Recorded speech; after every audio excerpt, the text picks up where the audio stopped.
All right, you're good to go.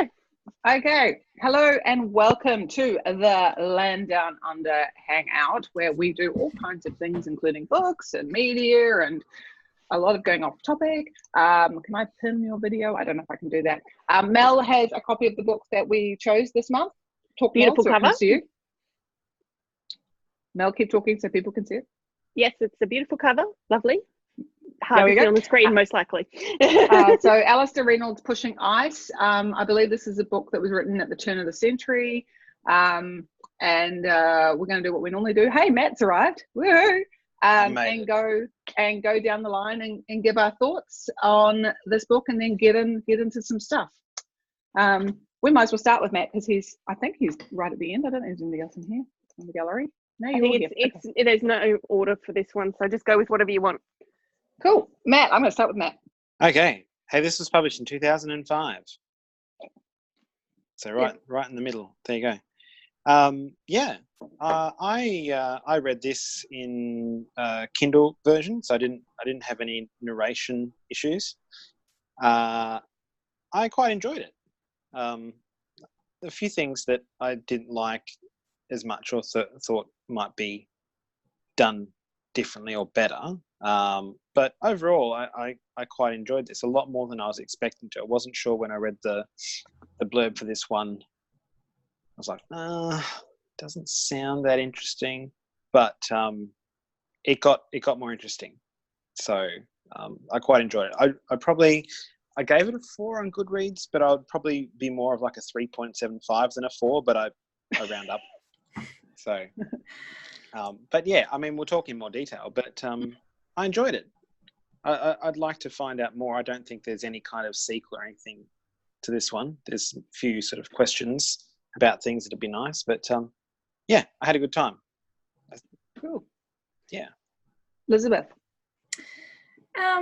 Okay, I started out enjoying it a lot more than I expected to. I think I enjoyed it less as it went on. I found it was a very plot-driven book rather than a character-driven book, and I had a couple of issues with some of the female characters, unsurprisingly.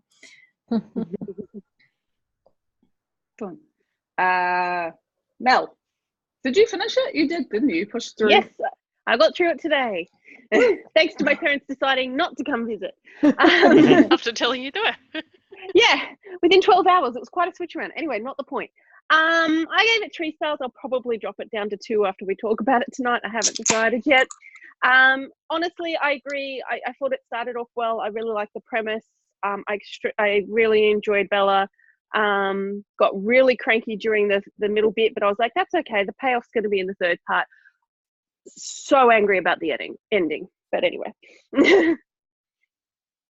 Kirsten. I haven't quite decided exactly what I think about it. So I guess that says that I didn't love it and I didn't hate it, because if I had really strong feelings about it, I'd be able to say that. So I'm like, there were some things I liked, some things that I didn't. So I'll probably get into that in a bit more detail. A couple of things I'll say off the bat. I listened to the audio, which wasn't great for a couple of reasons. So that probably didn't help. And the other thing was I had to go back and look up what year this was written, because I was thinking it must have been written in like the 80s or something, because there was some of the things that were in it that I was like heaps of smoking. Like, why is everyone freaking smoking? And some of the attitudes towards women, and there was even one little throwaway comment about a gay character that I was kind of like, oh yeah, really? In 2005. So I get that this is set in the future. So really, like, maybe they're not taking, even if you were taking a non-optimistic view of the world that, you know, none of this shit's going to improve from today, it still shouldn't have been like that, because surely it wasn't that bad in 2005. But anyway, maybe I'm looking back at 2005 with rose-colored glasses. Yeah, maybe. But I was just like, I thought, oh no, this is going to be 8. Like, especially the smoking. I was like, why is everyone smoking every 5 minutes? I just don't understand. But anyway, I'll probably get more ranty about that kind of crap later. But I thought there were some interesting things about it that I I suppose I would say there were some parts that I thought were interesting, but I agree with Elizabeth that it's very plot driven and not character driven, and I am a character driven kind Guess of who's the person. plot driven person and who liked the most? Yes, so I'll probably get into more detail about stuff later. Kim. I found that I was enjoying it more the second half than the first half, probably like Matt, where it was more plot driven. I think I liked the more action it had the second half, but I did have a lot of problems with it. And like Kirsten was saying, I thought it was written in like the 80s or something, the way they were talking about a lot of things, until they started talking about Finding Nemo, and I'm like, what? Where was this book written? But yeah, just because the attitudes and the smoking, that's another thing that I had the same reaction. It's like, why is everyone smoking so much? If this is Question. after a certain time, why is Especially in everyone space where you don't have a lot of oxygen. No. That really confused me. Yeah. But yeah, I enjoyed the more action-y part of it when things started to get more serious and all the other aliens came along. I started to enjoy it a lot more. But yeah, I gave it a generous 3. Elizabeth, I were you didn't saying hate something? it, but I don't like politics much, and I don't like drama a lot, and it did have quite a fair bit of that, so that's why I didn't enjoy it as much as I think I would have otherwise. Did someone say question before? I did, yeah. Yeah, this way. Although it depends on when you want to start in on the smoking stuff, because I had a few thoughts that might be relevant, that's all. Everyone's been right except me. Yep. Yeah. Okay. So I'm kind of the same. Like I didn't hate it, but I wanted to finish it. I wanted to know about the spy structure. There was a lot of stuff I did want to know about, but it just was it was really lackluster. There was a lot of Deus Ex Machina stuff going on that started to really get to me after a while. Oh, that was convenient. And I think this Sherm Thompson summed it up. It was the pacing that just kept throwing me out. Things that kept being, oh, this is urgent, we're going to run out of flyers and this is going to happen, and then we would time jump, and I'm like, well, what about this emergency that we had 2 years ago? What? It was a bad time. We don't talk about it. it was complete, but that kept happening. It kept being like, and we would spend all this time delving into some issue, and then we'd never find out how they resolved it. And we're like, okay, so this is, like we're gonna this is gonna be a thing, and they're gonna come together, and then it would just suddenly go, oh, we're gonna and now it is, everyone's been living here for 5 years. I'm going, but what happened to that emergency you were trying to work out? I can't even. The first one threw me. I actually had to rewind to check. Did I lose it? And that was the main thing. Like I was very confused. Like Sherm says, one moment it's one day, and the next it's several months later, and next it's a 10-page description of some little technical thing that's going to lead to an accident, and then nothing is mentioned, and then they time jump again and nothing's mentioned about it. And that was my main issue. Is like I like plot driven, I like character driven, but I listened to a podcast called Beyond the Screenplay, and you really need a good balance of both to make something come to life. So you can have, even if it's plot driven, you need characters that you care about. I found that I was caring less and less about these characters because they seemed to live forever, and yet they didn't seem to learn anything. Never read the Mars series. Stanley Robinson. I tried, and then that had a bit of that too. So I didn't hate it, but I'm not interested in checking out any of his other work. Is always going to go to. I did have also. I see if Elizabeth thinks the same thing. I was a bit frustrated with some of the attitudes, but I did have to remind myself this is mining, and mining is still even today very male dominated with backward attitudes, and there is a lot of that, and I'm presuming that a lot of that got transferred on board as we went out. And this is only like 42 years down the track from when he wrote the story, so in So terms it of societal change time, it's probably not huge Yeah. for something Yeah. like Especially that. not for the original characters. Yes. Yeah. So that was my. not, sorry, go Sorry. on. No, Elizabeth, finish. I was just going to say that wasn't quite so much my issues there. I had some slightly different ones. Around the smoking. No, around the women. Oh, I had lots of issues around the women. Yeah. Should we just deal with the smoking? Get it out of the way first. Yeah, let's go with smoking because Kirsten's ready to go. No, I think Elizabeth had a comment about it. Yeah, Yeah, that's what I want Oh, to hear. no, if you want to go first, Kirsten, that's all right. No, I just felt out of place for the time that the book was written, and even more so for the time that it was set, and because it was in space. Like, I mean, it just seemed out of place, I suppose. But yeah, it was yeah. Sorry. I had a query as to where the author is from, because I feel that this could be another cultural difference. I think he's Welsh. English. Welsh. He's Welsh. Yeah. Okay. He's Welsh. Because Australia is quite progressive in terms of its laws around cigarettes and tobacco.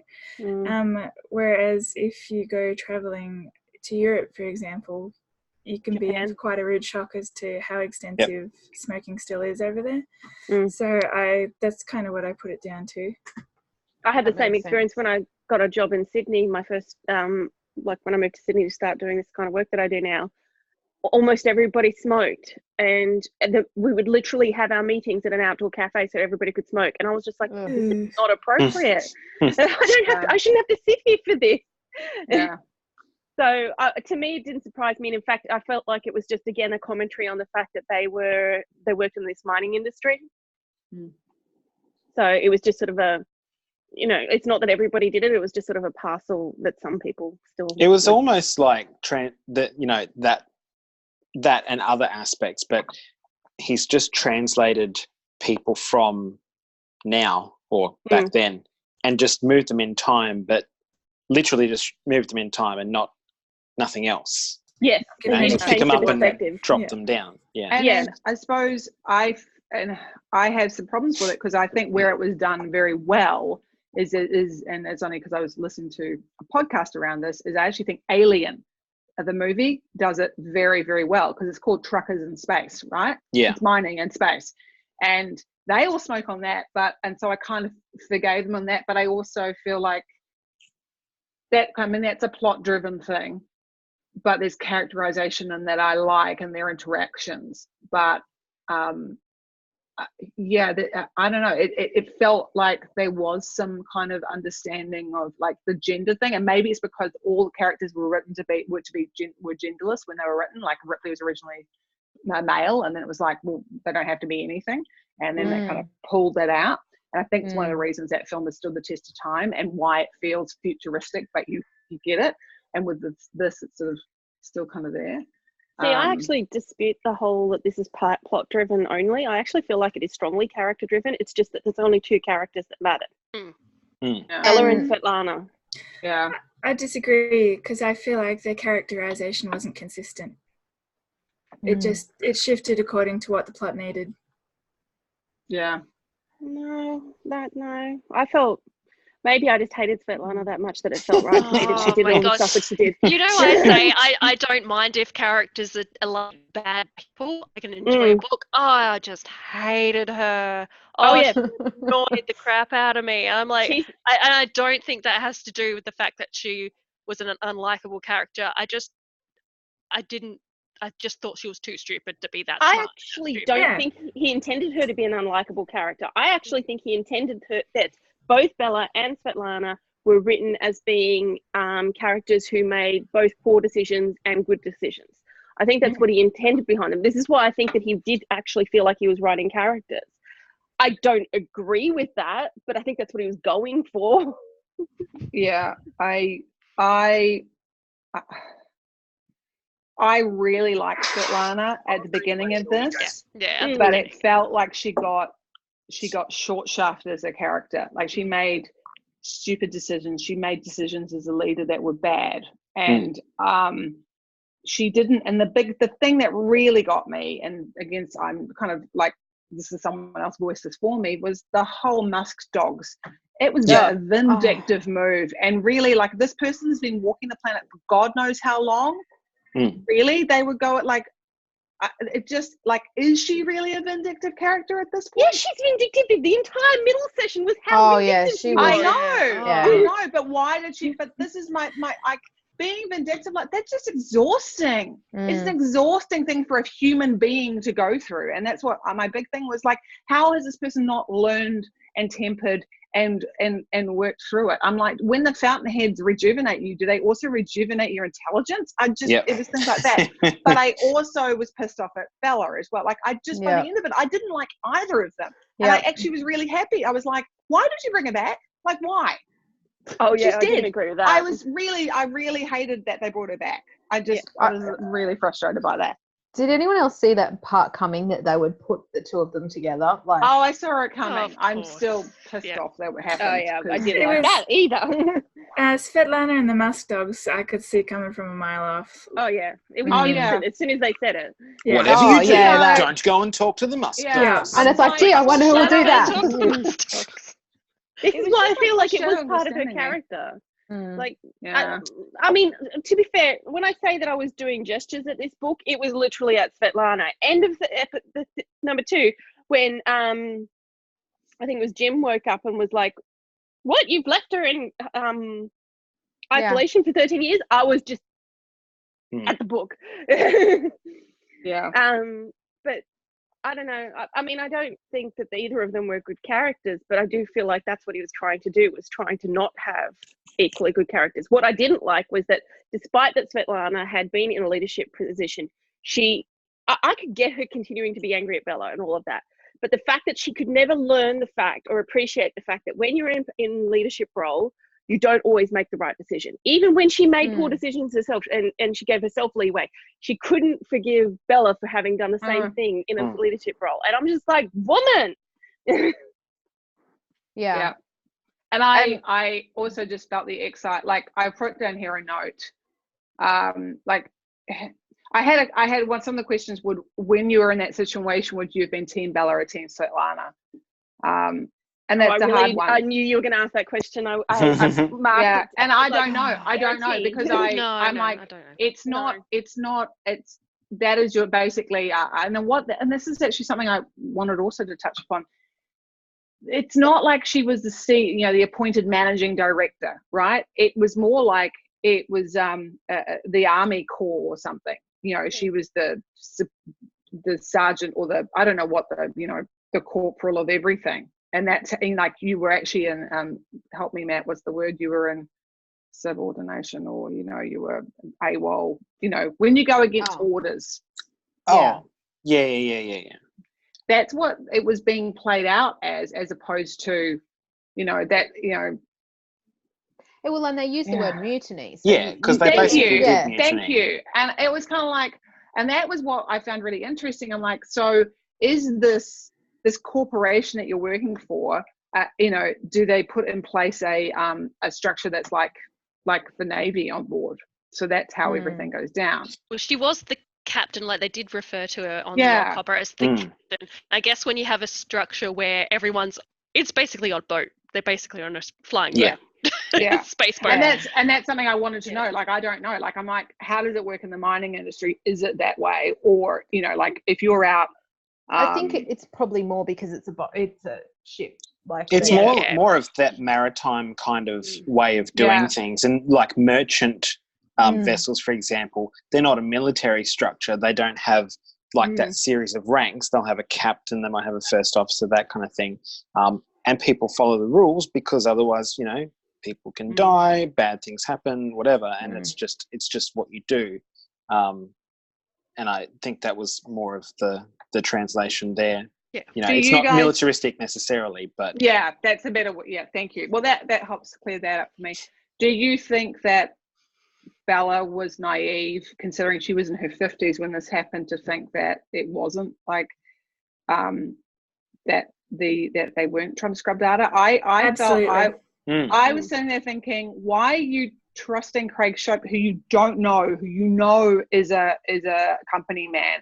This is someone you know and trust. You know, like. And she knows that the CEO is untrustworthy too because of what he did to her in their personal relationship. No, I disagree with that. I feel like that she was emotionally compromised because of that situation. She knew that it wasn't a good, like what had happened there was bad, but she was not in a normal circumstance when that happened where she just came out of it and hated him. She didn't, it wasn't like a proper close down where she chose to leave him. She just got sent away. So I feel like it made perfect sense to me that she trusted him. I could see it coming straight away because she was emotionally compromised in that circumstance. And so, no, she didn't make a good call there. And you knew she was making the wrong call. But she wasn't seeing it because she was basically an abused person in that circumstance where she hadn't, instead of being an abused person who chose to leave, she was an abused person who got kicked out. And so she'd never had the closure there. In answer to the question about which side I would take, I think you'd have to, it would depend on your experience with the company and how much you trusted the company, because really that was what it came down to, is do you believe that the company is going to deliberately murder us all for this information that we're going to send back, or do we think they're telling us the truth? I mean, if they're going to quote Finding Nemo, I'm going to quote Alien at them, you know? I guess it would be a hard pill to swallow to think that a company would be so callous as to let everyone on a ship die just for some information. And especially if you're the captain and everything's pointing towards Svetlana lying. Even if she is your friend, you're like, especially because she'd had that breakdown and she thought, you know, maybe this is Svetlana's breakdown, because when I was in that position, you know, I might have done the same thing. So I think it was really hard. And just imagine trying to if she'd turned the ship around and come home, the company would have just doctored all that information when they got home. Yeah. And her life would have been ruined. Like, the lives of pretty much everyone on that ship would have been ruined. They would have been pariahs. I also feel like when making that decision choosing between the two sides, most people who were there didn't have enough information to make that decision. No, like they were absolutely. going off just their guts based on the people they knew, which is why most of them just follow their leader person, because that was the person who they trusted. And it but probably I also came. sorry.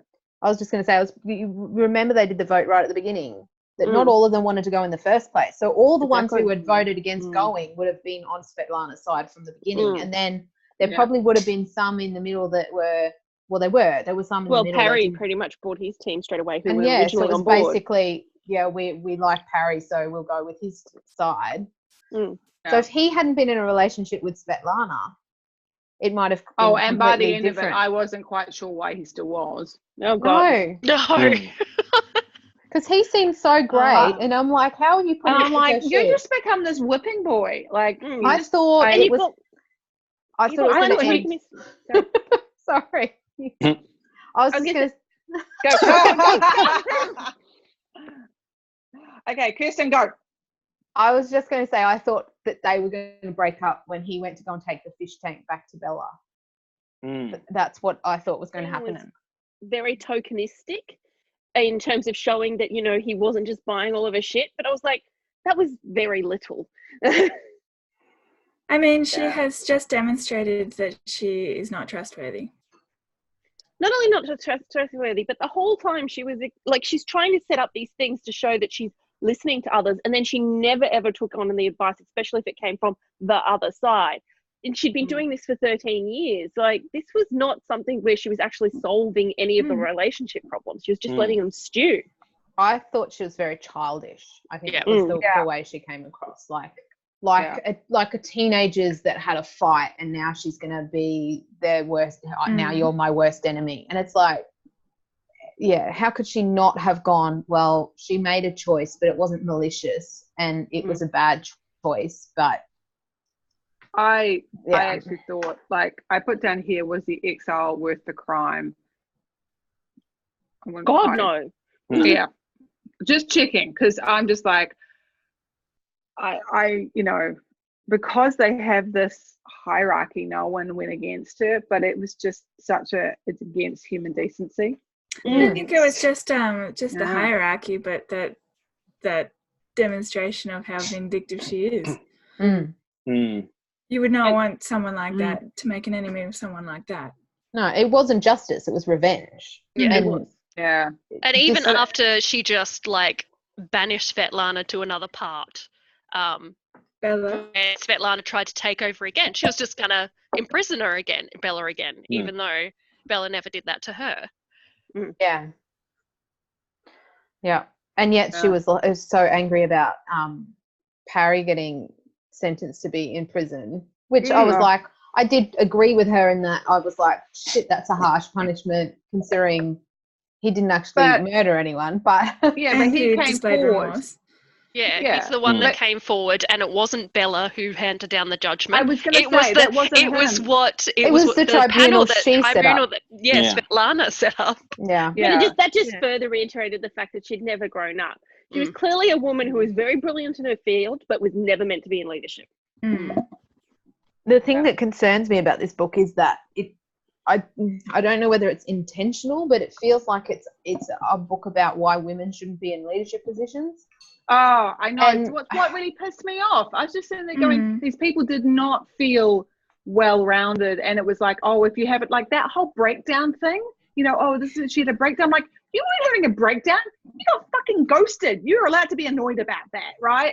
And again, maybe this is the product of their time, but I was just really shitty because I'm like, these characters aren't as well drawn out as, you know, as well drawn as they could be. And yeah, I'm like, and people didn't even, like, what's his name? Craig Schroep didn't even respect her authority. He kept taking over. Yeah. Because I started out being quite happy. It's not often you get two women in positions of leadership, and so I was pretty happy about that. But to have them just descend into this awful cat fight, essentially. Yeah. Oh, I was like, thanks. And I thought, you Great. But Yeah. that's the thing that bothered me in terms of, like, I actually thought Bella was a pretty good example of a normal leadership person.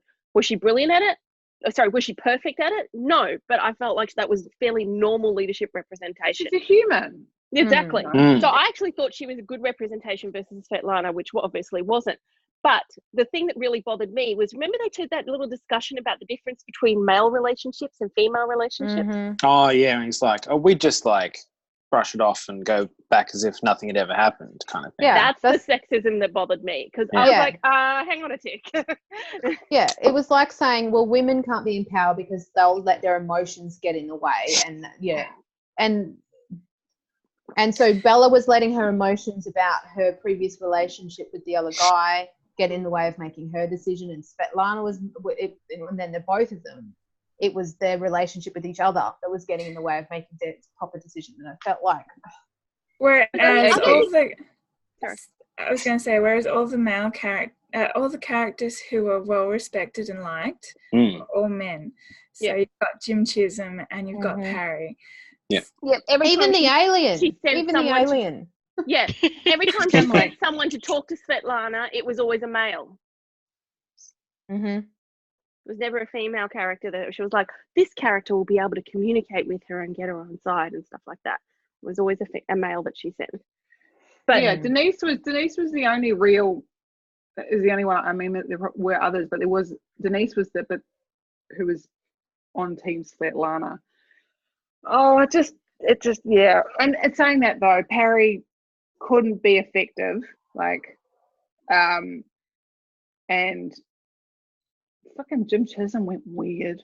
Yeah, but I think well, think that was he his was fault, part, though. part Chisholm, part yeah, he was Schroep. Schroep by the Schroep. end. I know, so- and it only came out the end where it says, "Oh," and it's like going, "Oh, that's why." And it acted like Yeah. that was the other thing that annoyed me about this book. It kept acting like it had given me revelations already.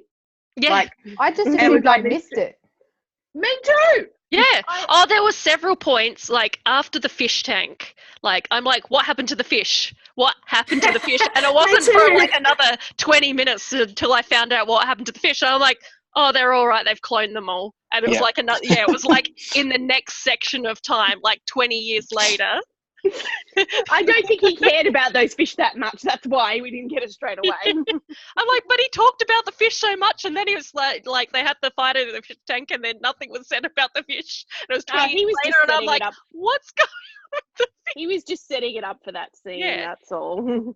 But seriously, he didn't really say that much more about the fish anyway.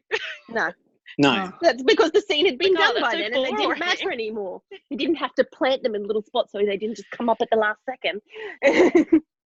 But there were Yeah. several things like that where we didn't find out what happened until partway through the next section of time that he jumped to. Yeah, Like, and that's what I was talking about, where things would be problematic and they build it up as this big thing, and then you jump and you go, what happened? You were talking about running out of fuel. Yes. You're telling Yeah, me now, and it's they 20 just- years later We or fixed 5 that years. problem. Yeah, I was going, what happened? And then like 10, 20 minutes into that section, it's like, oh yeah, apparently they finished and it all worked out fine. Yeah, That's like, why so they're not having I trouble. actually had questions. Like, I'm like, you didn't when mention they that. first got to Janus, they couldn't find the fuel. Oh yeah, that was the other thing that confused me. Like, apparently it was really understood.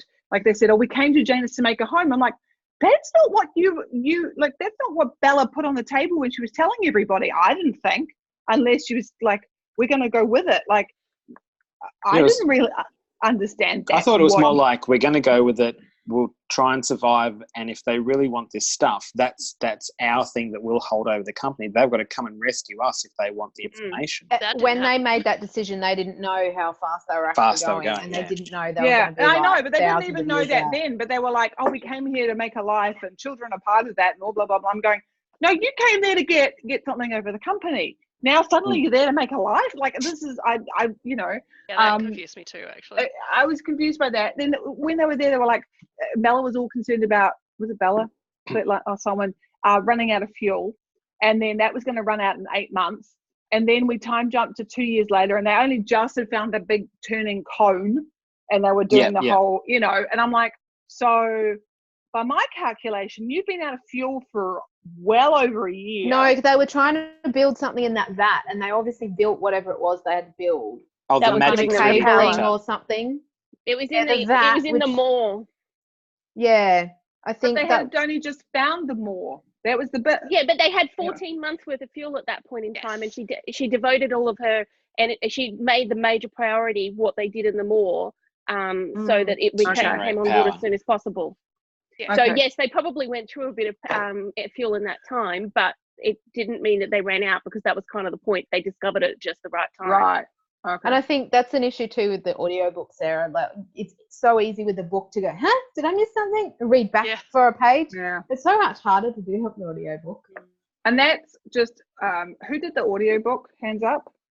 Okay. Fucking hell, pause.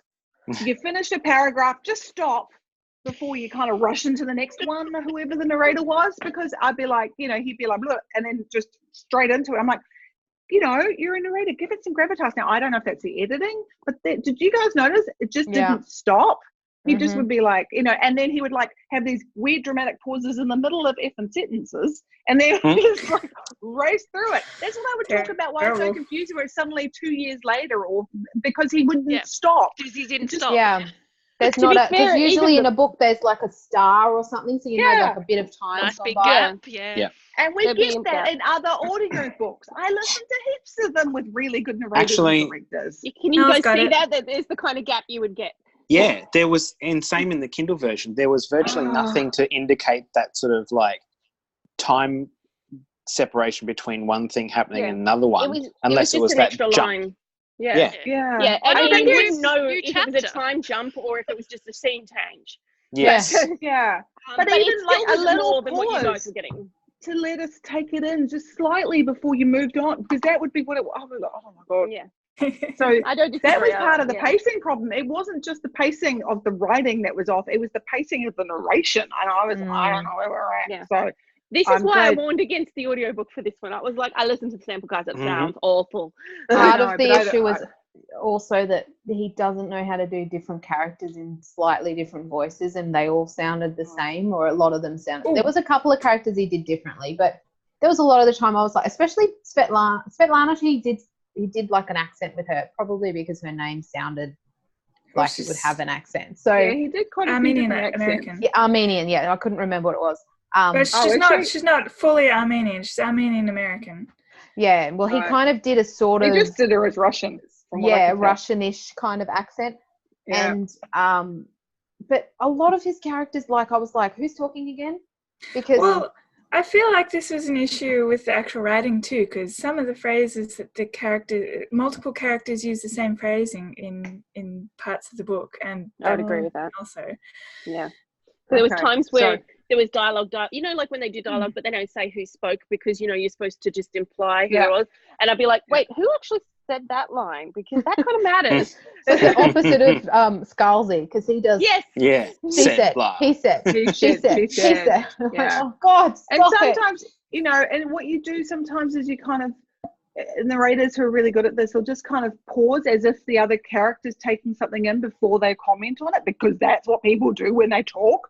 Yeah. And, you know, I think it's interesting where people think doing audiobooks, oh, you know, you get paid to just read things out loud for a living. There's a lot of work involved, and for the, you know, I'm And having people the who reverse do it problem. really well, like you can tell, Yeah. they've put so Yeah. much work I'm into having it. the reverse problem with my current audiobook.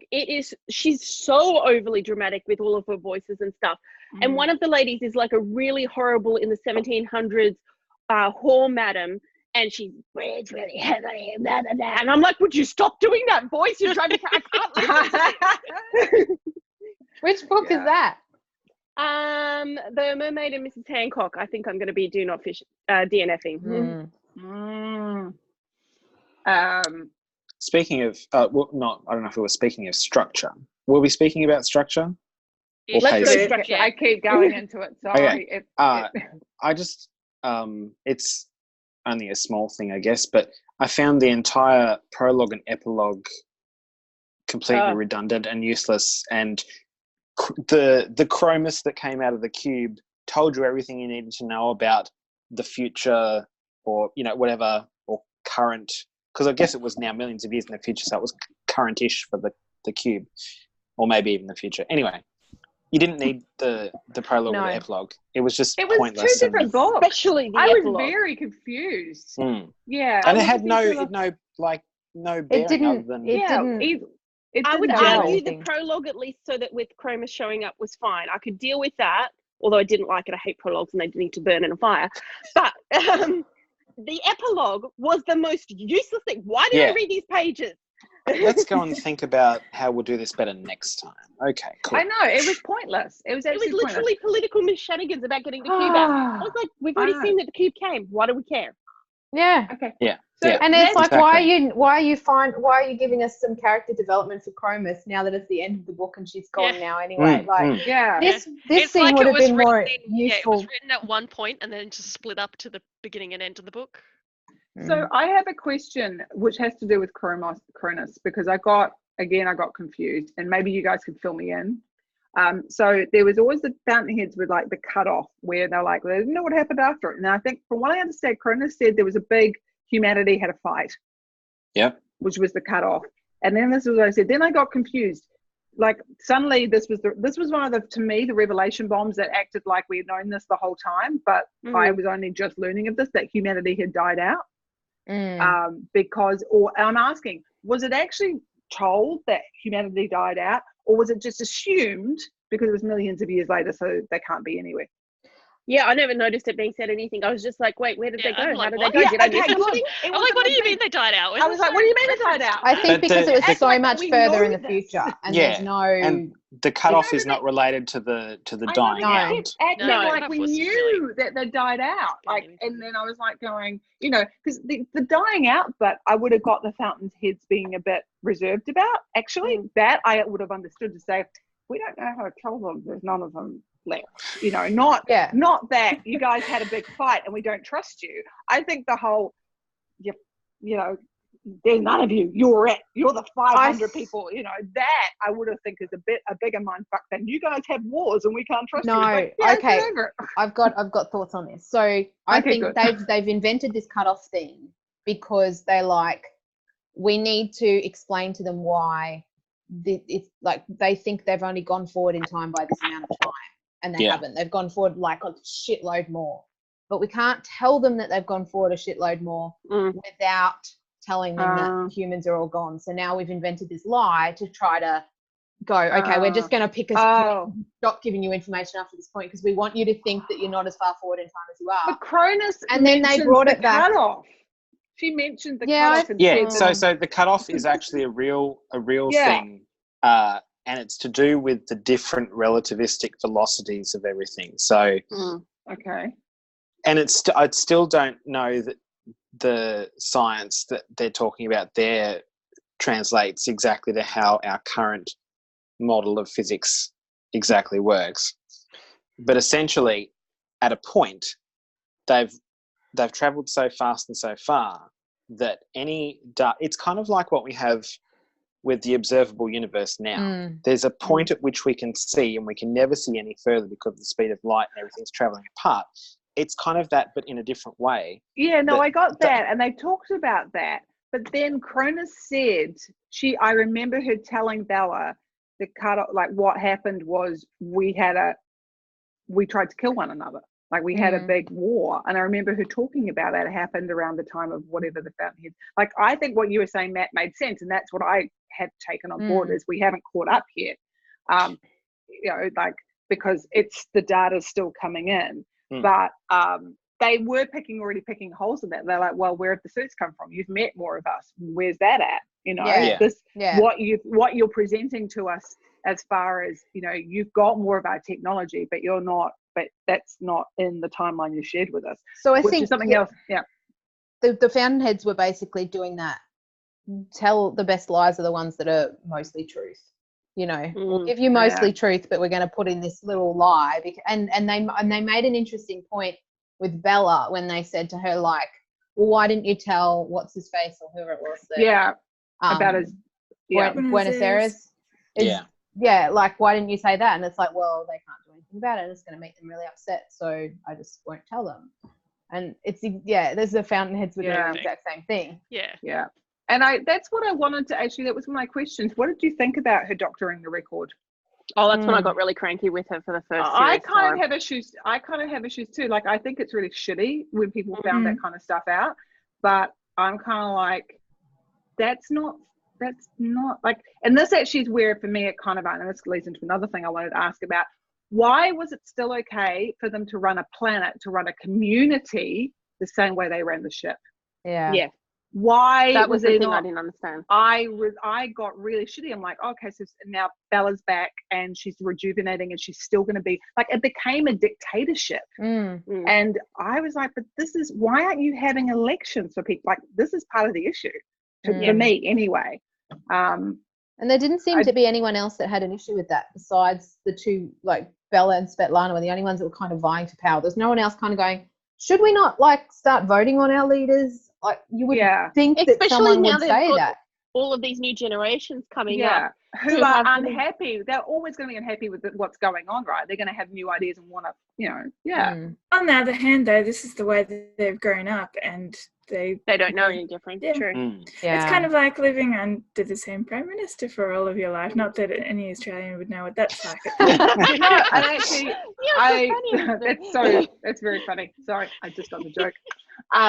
No, but I was actually thinking it's almost like being in Cuba or being in, you know, but there are people there who remember what it was like. And, you know, the French Revolution happened for a reason. You know, living underneath the royal, like, there is going to be a revolution coming, and I'm just surprised it hadn't happened. This is the thing as well. If your experience under that one person in charge for the entire time is pretty benevolent and productive, maybe you don't have any desire to question it or change it. Like, if it's a good situation, maybe you don't ever go like, oh, maybe we should have someone else in charge. Nothing's going wrong, you know. What's the impetus then for there was also implementing? I feel like there was very few who were seriously upset with Bella in the third part as well. Like, apart from Svetlana very directly, and even she wasn't having a real problem until Perry got sentenced. And it was more of a grudge, But exactly. I think the other thing was too, because once Bella started getting all this information from the Fountainheads, she also then was privy to a lot of stuff that the general population wasn't. And like, that was pretty obvious when Svetlana was like, well, I didn't know about this and I didn't know about that. And that was stuff that the Fountainheads had told Bella that she hadn't told everyone else. So it's hard to kind of replace her then, because she's got all this knowledge that other people don't have. Not to mention Primus in the Cube. Oh, yeah. And that's why I got really annoyed. sorry, Fountainheads, but I was really annoyed with their whole, oh, we conveniently make you all younger. It was that was the Deus Ex Machina for me. I hated that. You know, I hate that. And I actually wanted dying to become an issue. I wanted the whole of, how does this go on without us? Which is why Bella needed to stay dead. Yes. Succession planning, it's a thing. Well, and also, like, well, you'd it think, would have been more interesting for Svetlana as a character to have that more, like, permanent. I suppose she wasn't really back until after Svetlana had left, so she didn't really know that. But, like, you know, to have some kind of change, to realise, like, I mean, and she kind of had that right at the end when she went back for her, that she's sort of that was still really God, I hated that scene as well, because it was this whole redeeming Svetlana thing. Oh, look how she's, you know, gone and risked her life to save Bella, and I'm like, bullshit. I'm sorry, that does not make up for 13 years of isolation, which actually, by the way, would have sent someone insane. Oh, yeah. Yeah, and it was cold too. Yeah. Okay. I had this idea for a while that Chromus was going to turn out to be either a descendant of, or some sort of cloned version of Bella from the future, like, and do this weird time loop thing where the cube goes into the future or something, you know, finds her, but that's how and it didn't turn out that way, but I had that. I thought they were setting up for that too. Like, I thought they were setting up for that. Well, because it was called the Congress of the Lind Blood Ring in my head, I thought it had something to do with it too. I was like, oh, these are the descendants. Oh, I see. I get it. These are actual, you know, we're going to find some descendants, but we are also the descendants. Here's something. They talk about finding the, sorry, Mel, did you want to go? I was just going to say, I kept wondering what it was that Bella had done that inspired them so much at that beginning. Well, that's exactly what I was just going to say. Oh, sorry.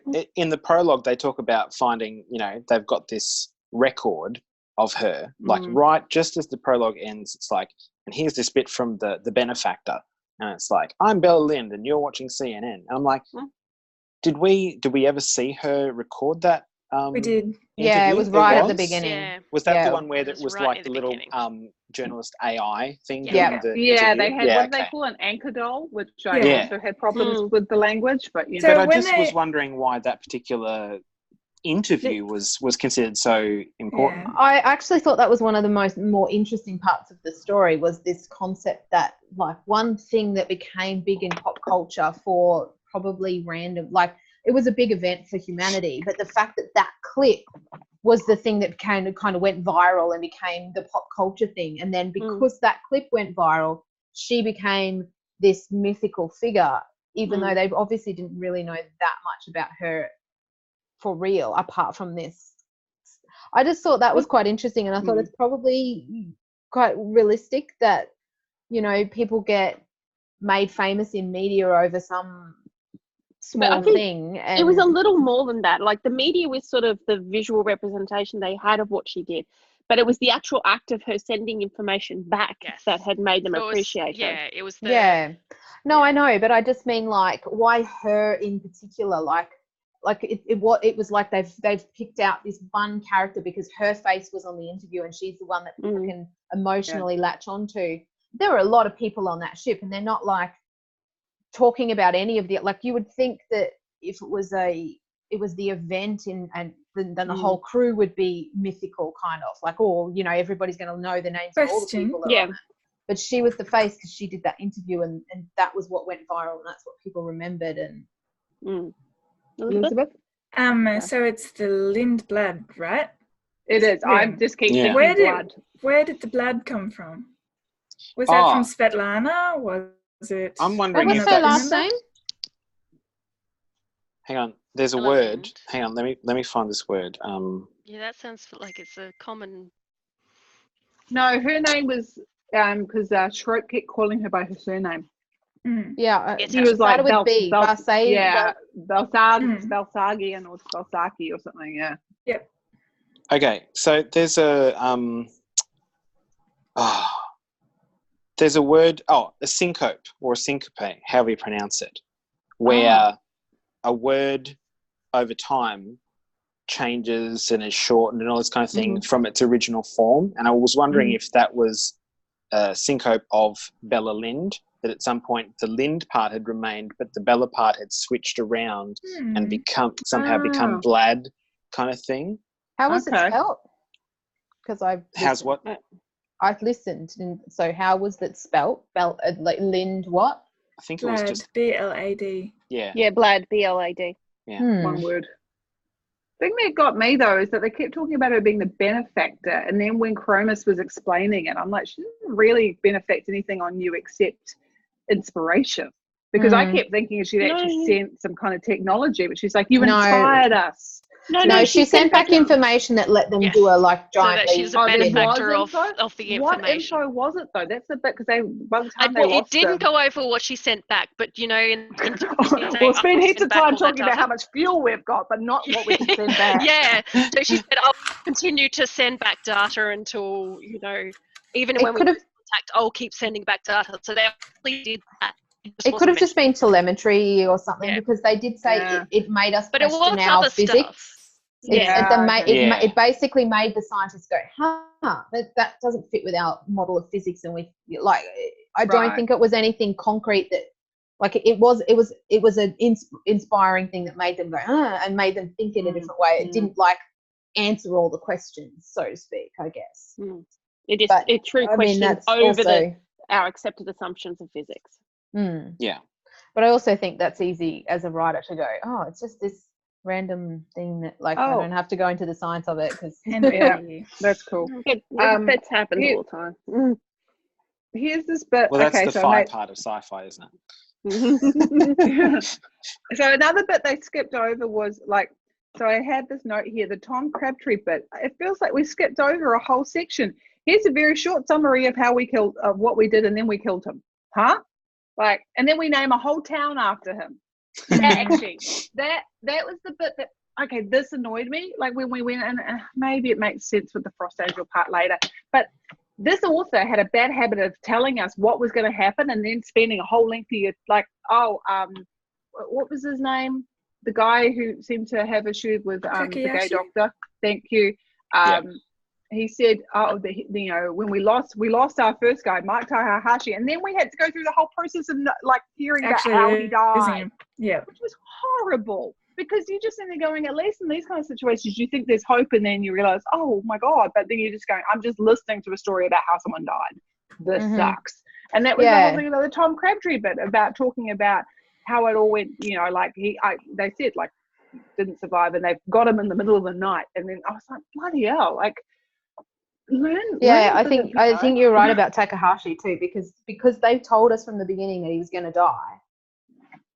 There were a few deaths along the way. It lessened the impacts. If we'd gotten that scene, because I thought that was a really good scene. That was one of the parts of the book that I felt it was quite. I was like, well, this is going to be a good story. It's starting to get good now. But I was also kind of but I would have liked to have been hoping that they'd get him out, and then realizing, slowly dawning on me that they're not going to get him out. And I think I would have been upset by his death.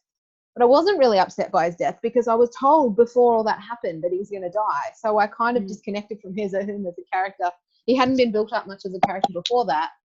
So I hadn't developed an attachment. And then I was like, well, I ain't going to attach to that guy, because he's about to die. He wasn't really built up much as a character after that either. No. Then they said, they didn't. Yeah, I liked him, and then the first thing out of his mouth is, they didn't fix him, and I was like, what?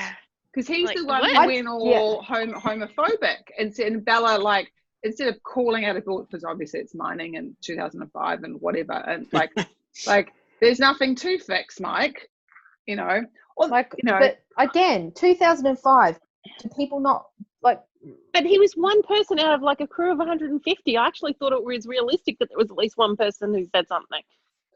I know, but you don't. I don't know. I don't know if you make known your biases to your very, very superior.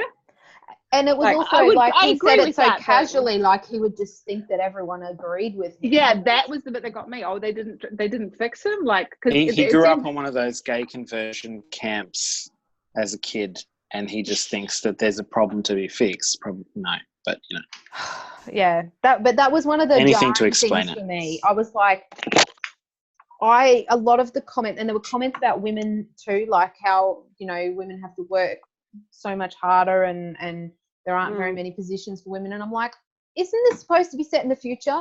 And in 2005, when you wrote this, were you not at least somewhat optimistic that, like, I don't know, maybe I'm too optimistic, but I'm going, So I can imagine someone writing in the 80s and not being optimistic enough to think that 50 years in the future that these things would be better. But I would think by 2005 that you would at least imagine the future to be either, I guess I would imagine it either way better or way worse, but not kind of slightly worse. I don't know. Has anyone read anything by Vonda McIntyre? Mm. If you're looking for a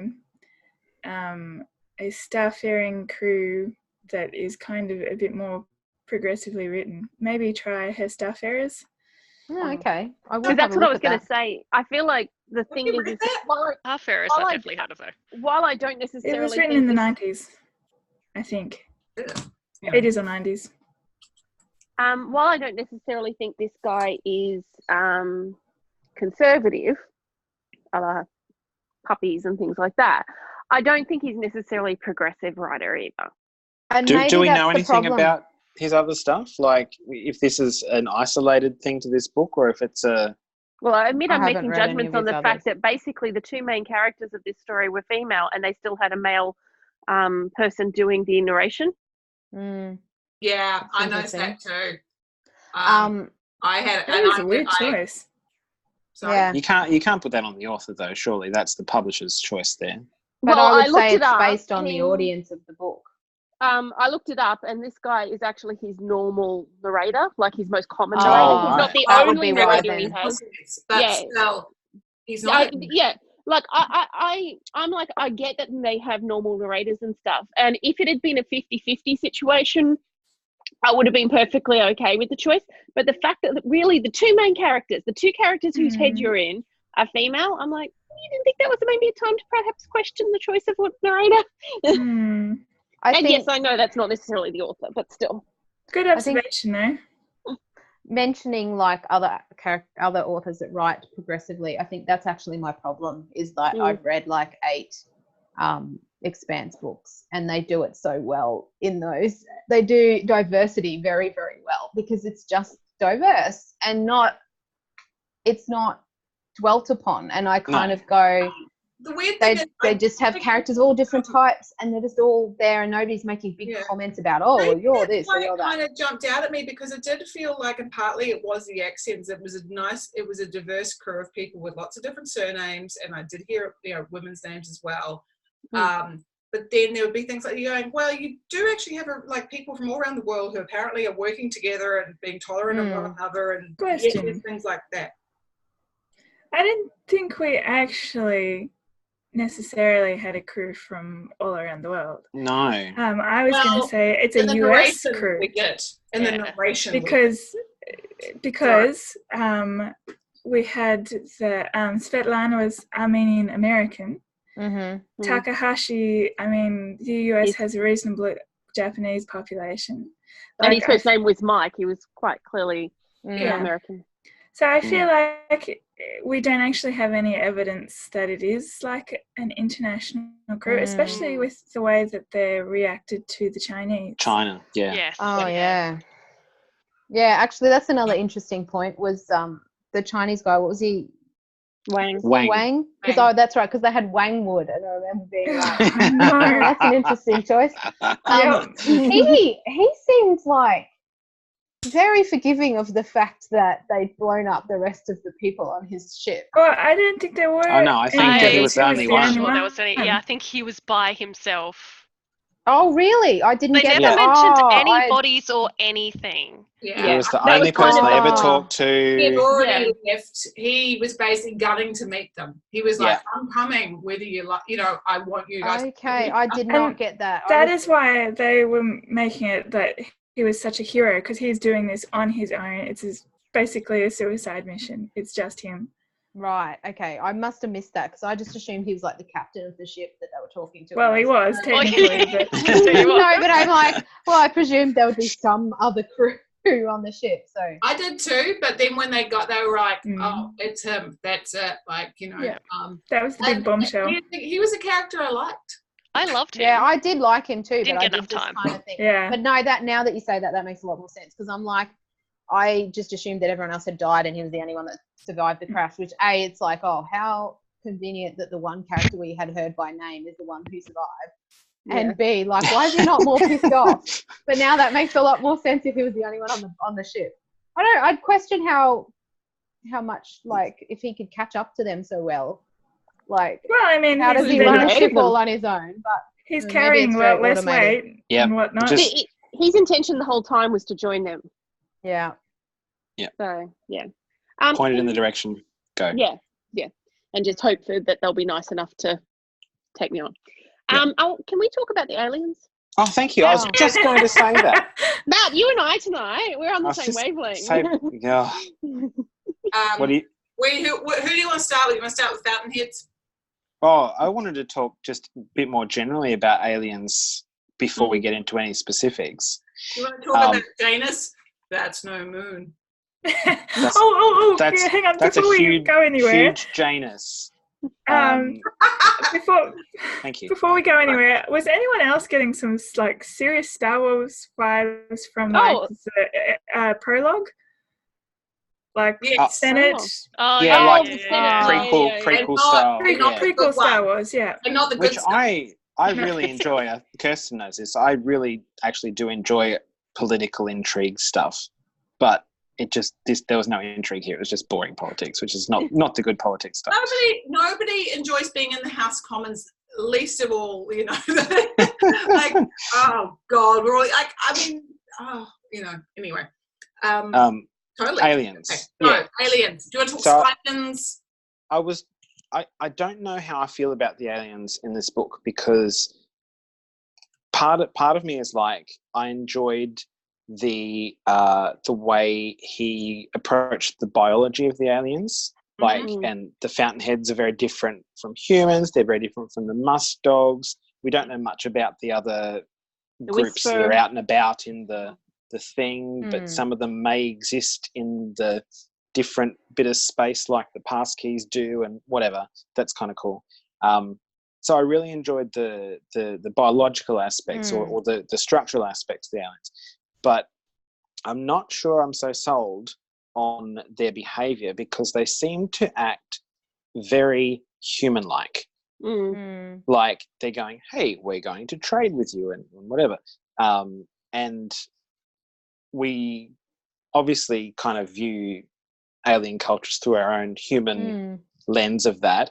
But it seemed interesting that both these two groups kind of chose trade.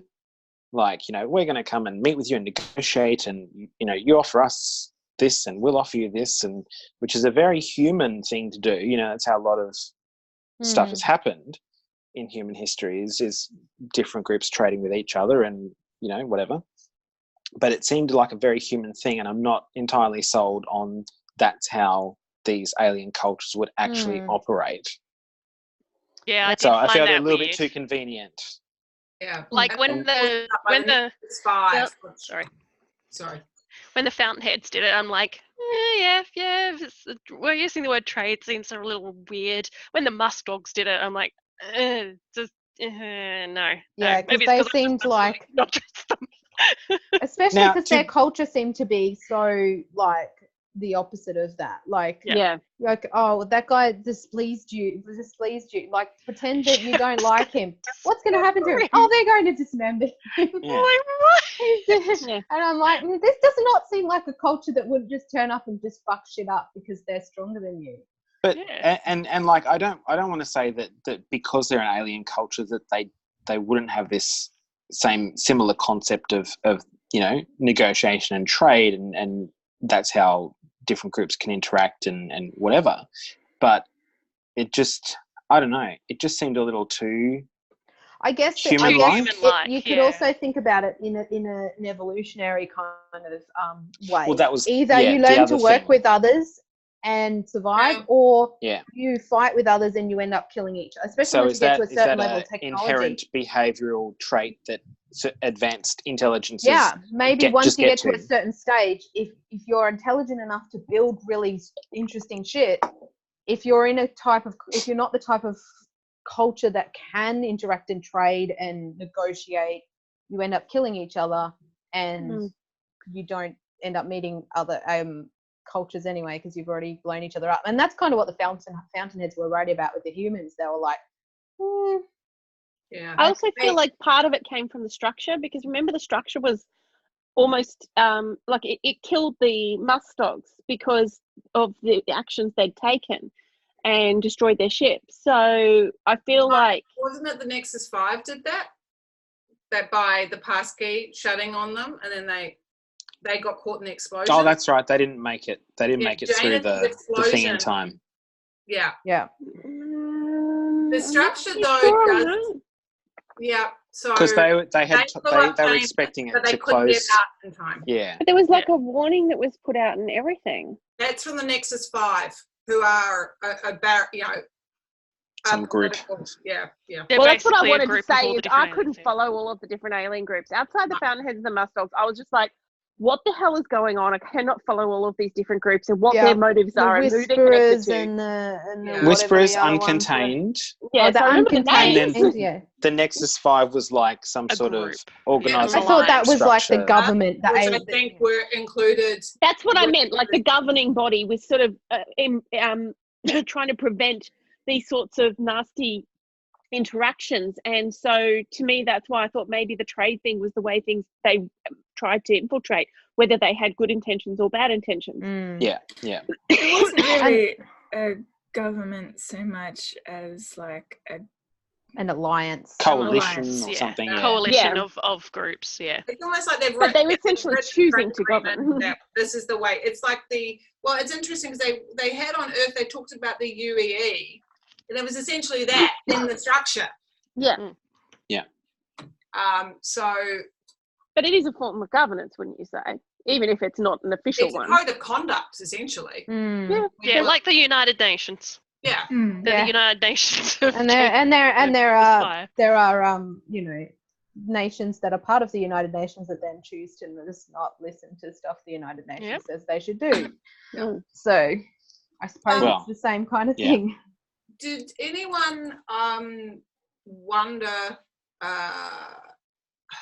because I wrote here, did anyone not just fully trust, like I didn't trust the Fountainheads because I couldn't work out what was in it for them. No, I didn't either. I didn't either. No. I don't think you were supposed to, though. I don't think you were supposed to, no. Yeah. You know, like, and because I said here, what did you think about the Fountainheads holding back knowledge? Did you think it was a control measure, e.g., that they had Janus and they were getting the energy they needed, and it was like, well, we're going to kind of keep you back, kind of thing. And I actually wrote here before we got to the end of it, was there a clue in the name, a la The Fountainhead by Ayn Rand? I was wondering about that. Yeah, which to just the idea of the whole thing was the character and reflects Rand's belief that individualism is superior to collectivism, which turned out to be not what the Fountainheads, but I just didn't trust them the whole time because I'm going, is there a clue in the name that they're like, well, we know better than they all do or something, like I just thought they seemed like too good to be true. Here's these aliens that are so much better than us, like more advanced than us, but they're benevolent and they're benevolent. But they're not. I've only had one drink. Benevolent, and they're turning back aging. And then I'm going, hang on, do they turn back aging in their own culture? And then doesn't that fuck up their population stuff? And like, do they not realize that they know that we're in a closed system here, like they're all trapped inside this thing and they know that energy is finite, because that's why they want Janus, and they're like, oh well, if the musk, like they were talking about the musk dogs, if they don't tap this moon, then they'll have to wait for the next one to turn up, and who knows when that will be. So they know that there's only finite resources. So why, in a population that's still breeding, are you turning back age on everybody and letting them just like, are they not Yeah, that part, did I was think like, that. there's got to be more to this. Maybe there's more to the Yeah. story than And that's why I think that whole aging thing was basically like a machine of God, so that we could keep the characters going for like all of this time, because it doesn't actually make sense to what they wanted to do, which is that they did want to have control of it, and they never revealed that until push came to shove, and then all the stuff came out and everyone's kind of dealt with it okay, which is like, oh, we don't want to tell you all this stuff, but now we've got a big warring situation, so bleh. And it was like, yeah, okay, this isn't good, and we're about to die. Great, maybe you could have dripped us and draped us this a bit more, and instead of saying we're not ready, which I hate that. Very paternalistic. Yeah. And superiorist attitude. Yeah. And I suppose at least they weren't perfect. Like, I was suppose kind of thinking that maybe the Musk dogs had it right in what they're like. They're like, oh, don't trust fountainheads because they're a parasitic culture and blah, blah, blah. So that you have like, musk dogs are right about fountainheads, but the fountainheads are also right about the musk dogs. Yeah. Hey, and not all parasites are bad to their host. Symbiotic or mutually beneficial. Yeah. And the thing with sorry, you go, Sarah. Oh, and I was going to say the other thing that it was interesting with the musk dogs that like it was very much set up that we didn't like them, like the constant peeing everywhere, and we were revolted by them. But I was just, I was kind of like, again, like you've painted this from a human point of view as opposed to, like, and I actually wrote down here, where was it? What did I say? I had a note. Well, basically around like I said intelligence versus base animal behavior. Like what are their dogs and what they're doing, which is essentially like peeing everywhere and marking scents. Like our dogs do that to us. Our animals, like our cats, do that to us, and we're not but So I'm kind of like, is it because we believe we're superior to them? So I was it got me thinking. I mean, which is. It's quite cool. But I was also like, are we being set up to not trust them because they are, less hygienic than we are? Yeah. Which maybe that doesn't matter so much. I just thought, but maybe they are trustworthy, even if they're peeing everywhere. I'm just like. Yeah. With the But that kind of destroyed the trustworthiness when they said they'd pull apart and eat the other one. Yeah. Hey, that's just their culture, man. That's all just right? their culture. They just because they pull apart and eat the ones that aren't respected. But I did feel really bad. I felt bad for the one. Like I was like, that was the only bit I felt bad for Svetlana, because I'm like going. She's like, I don't want to get in the middle of your bullshit. You're like, you're doing YouTube. Well, maybe you shouldn't have gone up there in the first place. But hey, anyway. Yeah. No. Exactly. With the and how did she? Why? Okay. Also, Svetlana, how did she not know this was going to end badly? She didn't enjoy it. She didn't like it. How did she still trust them? And she said, "Oh, I don't believe you that it's going to go wrong because you saw so much that was great." Because she's that vindictive. She's that vindictive that she would apparently tolerate that that's to get back stupid at Bella. after 150 years. Oh my God. Well, that too. Here's this is my other logic question that I was just thinking of. Fountainheads aside, musk dogs are here. They want to tap the moon to make it blow up and blow a hole in the structure so they can get out, right? And I can't blame them, to be honest. No, that's fair enough. And how many was it? Was this when the community was around 500 people, or was it a bit larger? I No, it was think about it was 500. 500, yeah. Okay, so there's 500 They got humans. everybody off. Now, both the Fountainheads and the musk dogs have access to advanced technologies, which includes weaponry. Putting the Fountainheads' benevolence aside, do the musk dogs need to come in and play this negotiation game, or could they just wipe out the 500 people and fucking blow up the moon? Well, that's pretty much what they tried to do. But But they what needed stopped to. them? They could have just drilled the hole, sent the machine down, and done. Yeah. Did they need Unless to go through the motions? Unless their act was to judge whether they'd be able to do it if they didn't know much about the people who were on Janus at the time. Like if they didn't know what their capabilities were. Right. I also maybe think they were that- judging their Oh, capabilities because to the make sure Fountainheads they were wouldn't also be. there already, Yes. maybe. Yeah. And Yes. they're like, Maybe- well, if we take action, they might fight Mm. us and we'd have a bad Yeah. time against They them. were, So, to extent, afraid of the Nexus 5, which is Yeah. why Yeah. they didn't Yeah. try to get the Yes. uncontained. And that was why it was that bureaucracy. It was like, Yeah. oh, you're like, they were like, we know you're not actually the negotiator for your people. We don't give a shit. All we need you to do is say it so that we've got plausible deniability, which Yeah. was basically all they wanted, was so that, Yeah. that You they said basically, yes. yeah. Yeah, It's not they our were fault. going. They were That's talking what I about after that the Musk your Dogs would expense. just claim the ability that they accidentally blew it up. So they Yeah. were vying politically to. Yeah. I guess it was all a show. Mm. Yeah, it was all a show, But it's that so funny that they thing of wouldn't like, get smacked down. Yeah. it's like a lot of modern day politics. You Yeah. you play the game, you play the role, you go through the motions with all your own agendas and intentions under the rug, and you just see what you can get by not revealing that. Yeah. Hey, Karina. Hi. Hello. Not that I like reading political intrigue stuff, but What? Hello. See, I've got more things. Lots of things. Oh yeah. Sorry. Then we went to 16 from 15. I was like, yeah, Craig Schroep feels like a weird end for this antagonist. Like, job done, retired, odd. And then I went to 16. I'm like, 6 years? Because we were in time. But I was like, what the hell? There was. I got. Sorry, just to talk all this stuff. The where is it?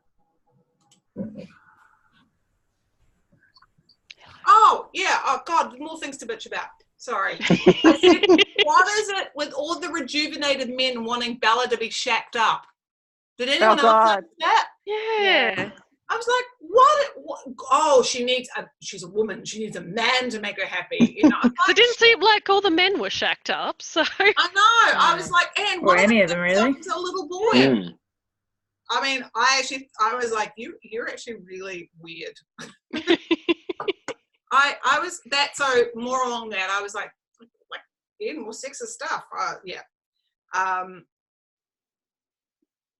Yeah. I guess that's one redeeming quality, is that he didn't shack her up with any. Yeah, which is good. Mm. Yeah. And there was this thing with versus female versus mate bridge of okay.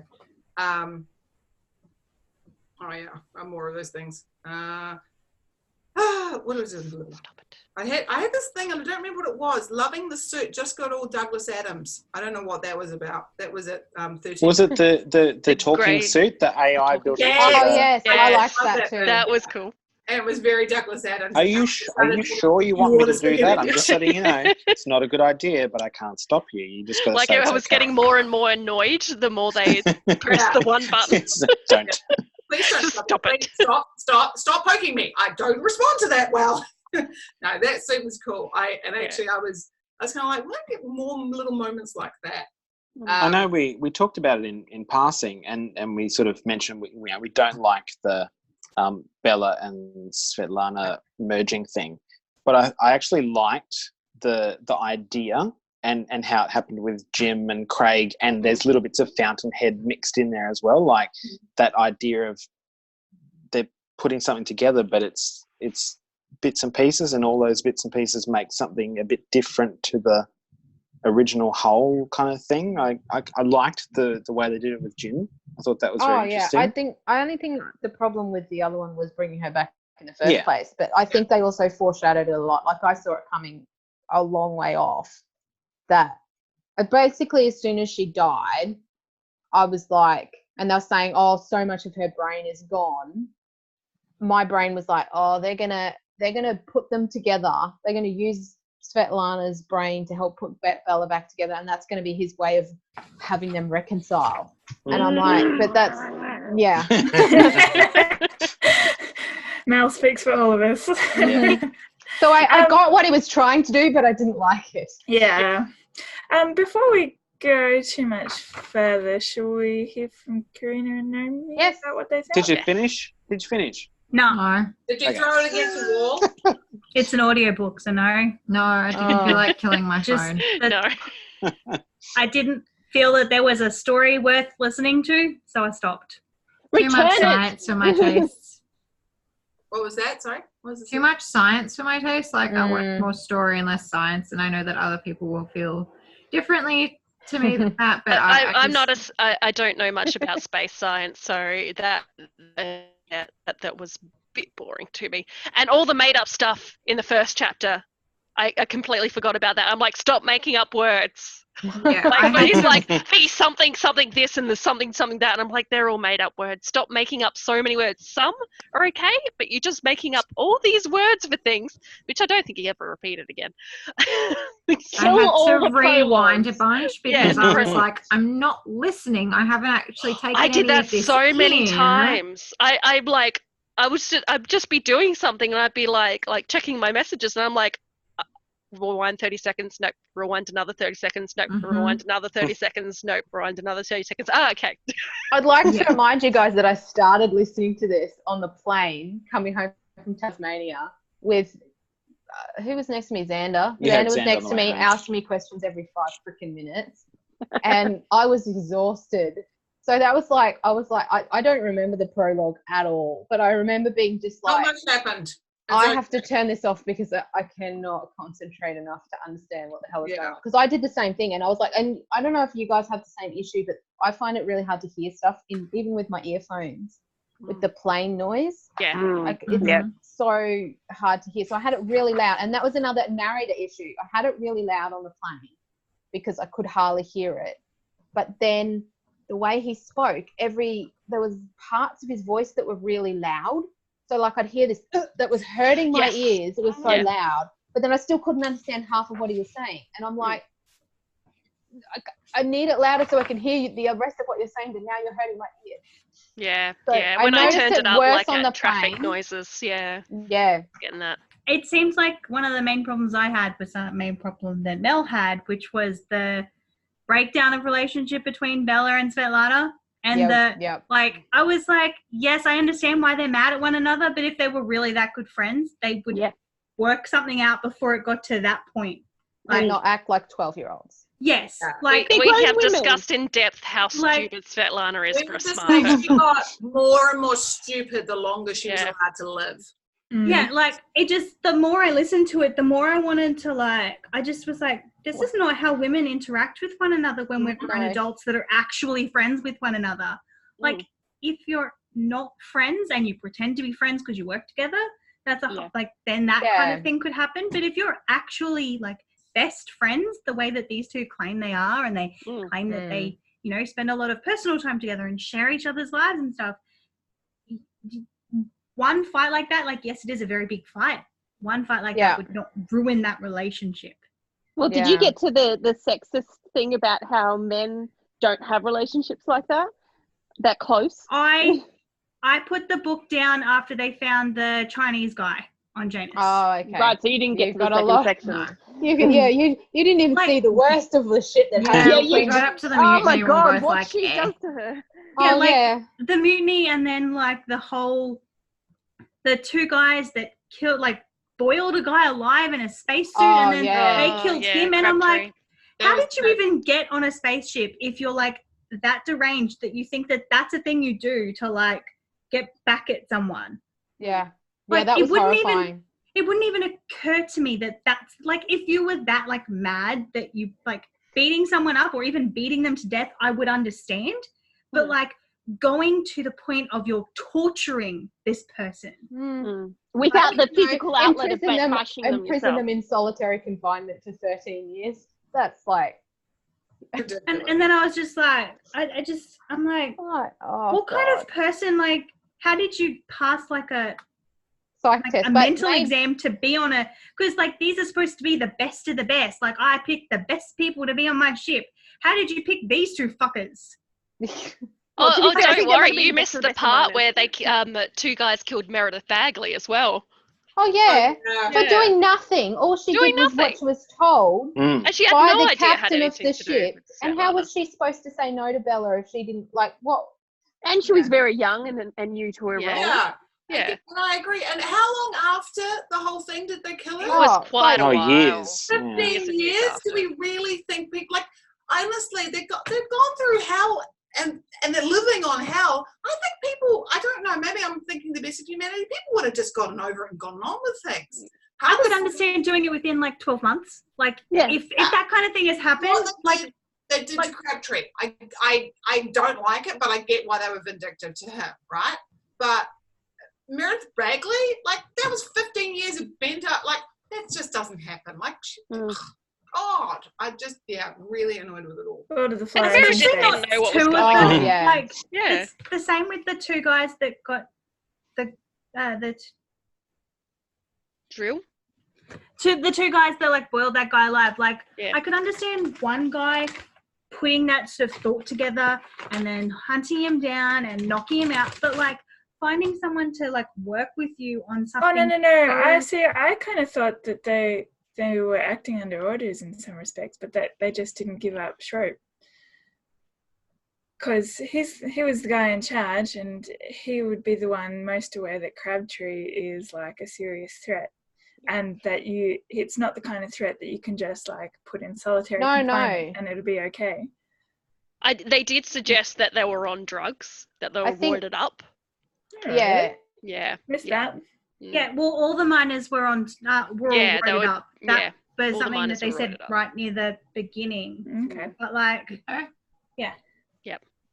must have been one of the But parts I had to rewind. There was well, I don't remember a lot of the beginning because I was not listening very well. But I can see how it is a well put together book and how people would Can enjoy you? it. Oh, sorry. Not for me. I found it shit. It's not a well. I think you may be coming into this conversation thinking that we enjoyed it a lot more than you did, but that may not be the not case. really. We just finished it, that's all. Right, why would you finish something you hate? Like, I you put know, 7 hours of my the life into part- it. The That part was where you enough. stopped, I started enjoying it more at the part that you like after the part you stopped. But doesn't mean I Yeah. still enjoyed it. But I enjoyed it more Okay. than the bit before it. I enjoyed the prologue, and I was like, oh, What? if they like flick back and forward between that sort of area and the rest of the story, that would be great. And then they didn't. I was like, well, fuck this shit. Table flip, I'm Well, out just of here. read the epilogue, and there you go. Yeah. Really? Fine. That's all he gives you? Fuck this shit. Of that future, Relatively. yes. Yeah. Uh, Well, that's actually past. Well, Yeah, that's why what give actually- you why give you that prologue if it has nothing to do with the actual fucking it story? doesn't Exactly, have nothing exactly. To, yeah. She gets her present, don't worry. She does, So, yeah. Yeah. I just don't know why. Why? Yeah, I agree. Burn the prologue. I have a question. Mm. What did we think the story arc was or was about? Because There was a story arc. I don't think there was one. I thought it was supposed to be about the two, about Bella and Svetlana. And That's what it's supposed to be about. I think Yeah. he was but There I was think no he was story trying there, to though. say something about rifts in friendship and like I think he was trying to be really deep about how small decisions can affect people's relationships and how that can have far-reaching effects on other people. Yeah. But I don't think he did a good job of it. But I think that's what he was trying to do. I think he was trying to do, here's a space story, but it's really about these two people and it's really about human relationships. I just think he had a flawed idea of what women's relationships are, and that was what the problem. I don't know. But Yeah, I I think that agree was with what he that. was going for. Is what I don't he know was that it's a going good for. representation of friends' relationships, no matter what you are, who you Oh, are. definitely. No, but I I'm think His there are idea very- of a female's That relationship. doesn't want to Yeah. be put in a No, hut I out on think the what edge I'm of saying town, 13 kids by his mates either, you know. I'm giving him the benefit of the doubt in that I think that the reason that he's had a hard time of characterizing these women is because he is trying to do women and he doesn't know what he's doing writing women. Not that Here, because I'll tell I'm you not- how to write a not woman. because Write a he's male character deliberately- and then Make give them her a a woman. female name and female pronouns. Oh well, Yeah, you should have you've done heard what it. he thought about male relationships. Oh yeah. Oh, Yeah. I did it. I made it happen. You write a male character and then you give them a female name with female pronouns. You did it. Yep. A Well, plus that's like job. what But Sarah if you're the man, was you can't saying have before. a You can't have a good Yeah, relationship. you don't have relationships when you're Yeah, a man. I'm glad I gave up apparently. on this book. This book's shit. Yeah. I'd actually say he started the book for a different. I think that's what he started to use to propel the story forward. But I think the reason he wrote the story is because he found out about the moon around what was it, Saturn or Jupiter? Saturn. He found about this really weird moon pattern of how they work around there, and he was like, "I'm going to make that a story." Oh, I agree with that, but I think he was trying to be more deep than just it's not meant to be just a space opera where it's like fun space battles, and he's trying to be more deep than that, and I just don't think he's hit the mark. At least he was trying to write a character story when he's not got a character. I think if he'd written more about space, like actually written a space story about this cool journey to follow this thing and like made it about the journey and like, I think that would have made a better story. Here's what I would do if it was me. Yes, we still go off chasing. We don't necessarily have the whole, maybe we have a little bit of the whole versus, the corporation kind of thing. But we have a whole lot of people caught in a ship in a slipstream, which apparently we can't do. Is that what happened? Like that was like fake science or something? You can't have a slipstream in space? Well, you can't travel that fast without infinite, kind of almost infinite energy, basically. And so here's also, what is I think this whole kind of we are going to live, like that whole bit when they said, we came here to Janus to love, I'm like, oh, wow, here's the theme. Here's us following a community and we could follow different characters of this hundreds of years of journey and then meeting like that's what I would have done. I would have like, what is it like if when we leave and how we leave and how we make a life for ourselves? That's what the story I would have told and have a theme of that community. It's interesting because he mentions the book. I'm sure that he mentioned the book Swiss Family Robinson, which interestingly is where Lost in Space is based off Swiss Family Robinson. They're even called the Robinsons, like it's Swiss Family Robinson in space, which was a book I read like 500 times when I was a kid. So, but I was like, but you didn't write Swiss Family Robinson. No. You wrote Lord of the Flies. Yes. But I mean, it's not even really Lord of the Flies because Lord of the Flies is good. And the Lord of the Flies, like people are unhappy with what's happening in power, like nobody seems to be unhappy with Svetlana or Bella. And I'm like, this is ridiculous. Also, in Lord of the Flies, they're acting like children. Because they are children. Like, these are all adults. I don't have that excuse. Like, Bella's like a 40-year-old woman. Oh, she's like how many? She's like 150 by the end of the book. She's 50 when this starts. She's 55. 55, 55. That's right. Yeah, because I remember when she got she's made a woman younger. that's had life experience and lived, and she acts like a fucking 8-year-old. Mm-hmm. Hell, I know 8-year-olds that are more mature than she acted. His opinions. I was like, excuse me, and like just listening to him, I'm like, tell him to go sit down. And all this like, oh, well, I better listen to Craig. And then the moment she knew that they couldn't get back, I'm like, why the fuck are you still listening to Craig? He's a fucking little skis. He's not getting back to Earth. You're done. You're never getting back. You may as well just let him die. Put him out of the fucking airlock for all I care. Because he's useless. You should have heard, you missed what actually happened to Craig. For 6 years. Yeah, he went catatonic for 6 years. Came back, he went crazy. Sent him to the aliens, and he got crushed by gravity accidentally. And then he becomes part of Jim Chisholm. I mean, his arc is amazing. He becomes part of Jim. Why is he part of Jim Chisholm? Because they send Jim as a frost angel. They send Jim as a frost angel to the aliens. The aliens fix him, but because his brain's so damaged, they use the remains of what they could gather from squished from the other guy to fix his brain. So he's got a little bit of that guy in him. And a little bit of Fountainhead stuff going on too. Yeah, the aliens are called Fountainheads because they look like fountains. Trust me, it's got so much weirder than you can imagine. They got lots of like little. Tell them about the musk dogs. Tell them about the musk dogs. I did see something about the musk dogs coming, and they were vile even in like parentheses, even by human standards. And I'm like, yeah, they were this pretty seems gross. disgusting, and I don't need to listen. Their ship was basically a meat ship.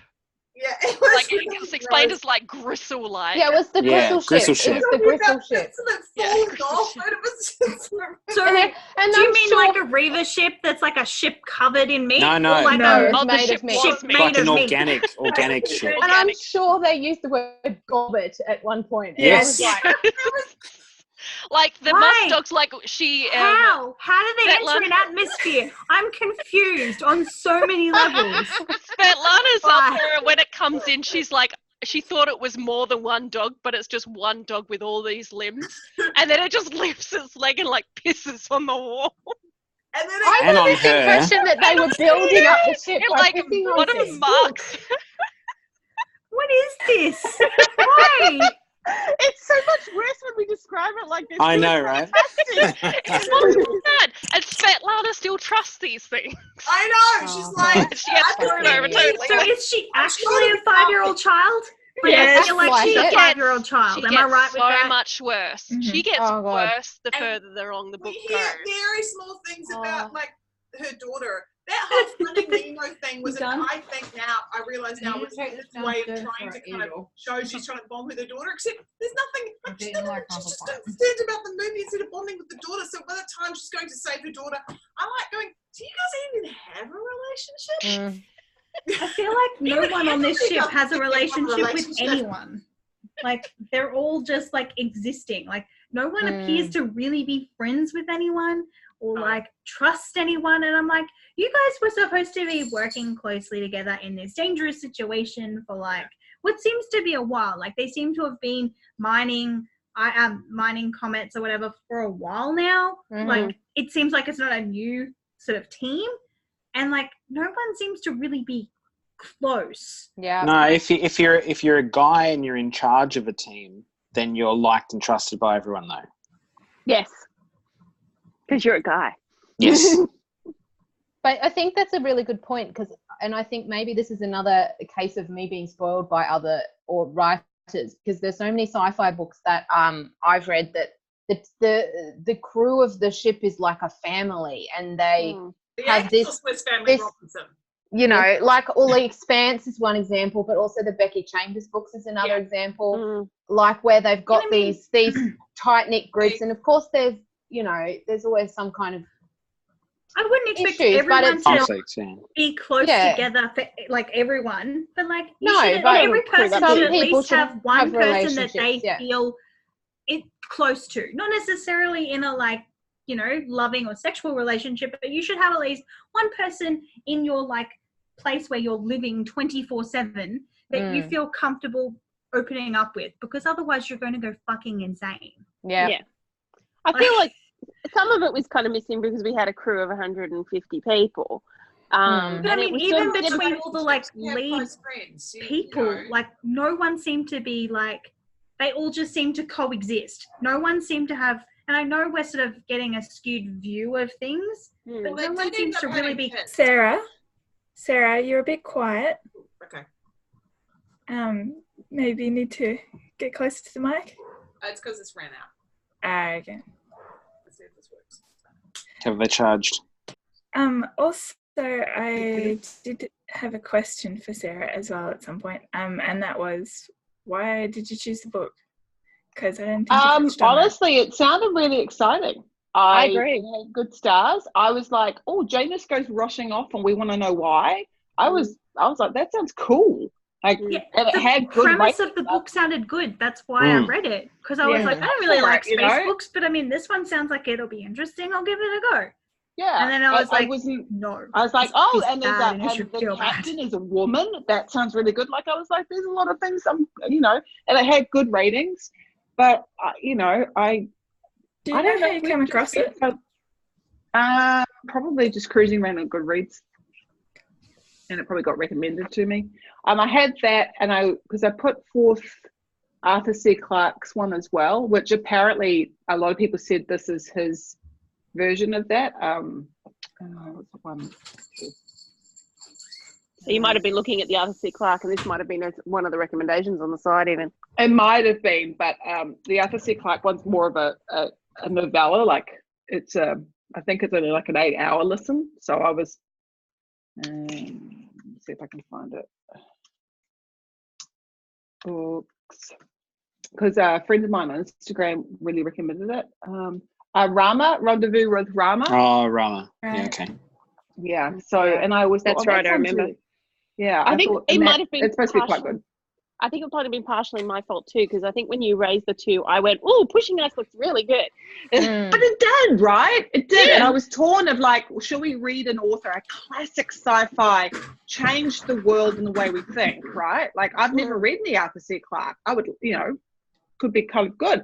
And then I was like, but this has been on my list. So look, to me, I'm always, this sounds really weird, but I actually really like it when we have a book that we get really like about. It's we really love a book. It's like, yeah, loved it. It was awesome. I mean, as long as we can kind of delve into all the reasons we loved it, but this was, I feel like this is also helping us understand what makes good structure and writing and characterization, and that like I think it's really interesting, Elizabeth, where you talk about a plot driven book and a character driven book, and yes, people, they tend to you tend to go, but there's always got to be a Venn diagram of it, and I just, this is what in it I feel like he just didn't master how it happens. And when we look at something like Becky Chalmers, like along the first one, a long way to a small angry planet, that is an exciting story with great characterization, so you want to know what's going to happen.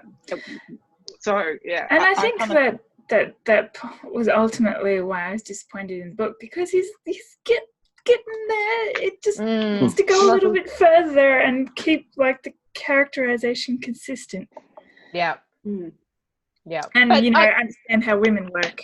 But I feel like there's also sort of a bit of personal taste with all of that, because I've seen I love Long Way to Small Angry Planet, but there's a lot of people who are like, it's all character and no plot. I completely disagree with them, but that's the point, right? Like I feel like some people would read this and feel very differently than what we've been talking about it. So, it's interesting. I look back on that book and I can't remember any of the story, but I remember the characters. Yeah. It's very much strong on the character side, but I couldn't tell you the story though, if you ask me now. The story is they've been sent to working with the diplomats because they need their hairy dude whose name I can't remember to get them like through a dangerous route. And that's right, they got the pinhole drive. Yeah, and they're going to drive back to make a connection to a far distant location. They're basically laying the telegraph. Yeah. And I think, and that's the thing, I still think this whole idea of the moon, Janus, like the idea of it actually being a trap when they talked about that was actually kind of cool. It was a trap for humanity. Like, what is this moon? Why is it just, and then when I they want to find out what's going on. It's a trap, and it was, you were meant to land on it because then it closed it, like it, that was what was really interesting, is pulling the slipstream. They had, like, whoever created the Spikins that created this, that they knew at some point whoever's chasing this is going to have to make a decision to try and get power. We'll provide something. I mean, I still don't know. Like, we went down that route. Do you remember that whole route about how the planet, the moon didn't like patterns and it killed someone? I was just thinking that when you were and that has nothing to do with anything later. I don't understand that, and then it's all blown up now, so who knows? And if it was supposed to be, if the whole point of it was to collect the humans and take them to this like zoo, well, what was the point of like killing people who are repetitive? I don't, how does that solve you? How does that? Get it all? All I can think of is a self-defense thing? I feel like the author just hates people who does the same thing every day. That's all I can think of. Well, maybe it's like a self-defense thing, that in the past when people have done that, they were up to trouble or something. I don't know. I think it was more that the Janus wasn't distinguishing between, like, say, a sentient being and a robot kind of thing, and like it's got some built-in protocols that robots follow pre-programmed patterns and do the same thing every time, and we don't want them here for whatever reason, whether maybe it's been programmed to say like robots are not what we want, or robots present a greater threat, or whatever. But it's like this repetitive pattern is indicative of a non-sentient maybe. life form. Yeah. I did I feel like could theorize about it, but it didn't really. It didn't Go explain anywhere. it. Pan It didn't No, amount to it's just- anything. and maybe that was the thing. Maybe he was brainstorming writing ideas and he came up, oh, this would be a really cool idea. Need to put Like- it in the novel. Take Yeah, it. like Take it it would out, probably write a be a short really story. interesting I mean- short story or a really interesting Yeah. like jumping point for a different And there book, but was- it felt like it was shoehorned in and had, because I remember being like, oh, we're going to get an explanation about why this is Right. happening. And then Yeah. until you guys even mentioned it, I'd forgotten that they kind of forgot about telling us about that. Like, Yeah. What that about was the point of it? the writing as well? They never got anywhere with the writing. No. The symbols. I'm Oh, okay yeah. with that though, Okay. because Yeah. that was just for me. That was like, it's their language is so advanced, they're just never going to decipher it. But Yeah. it still would have been cool to like for them Well, to have yeah. even a little bit And And then we breakthrough. met the Fountainheads and all the others, and they go, we don't know it either. Yeah. You know? I mean, language I is like a really hard thing to do that with, because like True. you look at things like until they discovered the Rosetta Stone, they couldn't translate ancient Egyptian, because they're like, unless you've got some kind of context, it's pretty freaking hard to make a translation of anything. Yeah. And if there's no one there to speak it to you, because like, you know, you can either learn a language by having a common language that, you know, you both know this language, so you can, like with the Rosetta Stone, or you meet someone who speaks it and you can interact and go, this is a pencil and this is a, you know. Yeah. Whereas when you can't speak to any, like when there's no one to Mm. speak to that has the language, you can't hear it spoken in real life, and it's only written down, but there's no context of, and like how would you ever? This is why I love Arrival. Mm.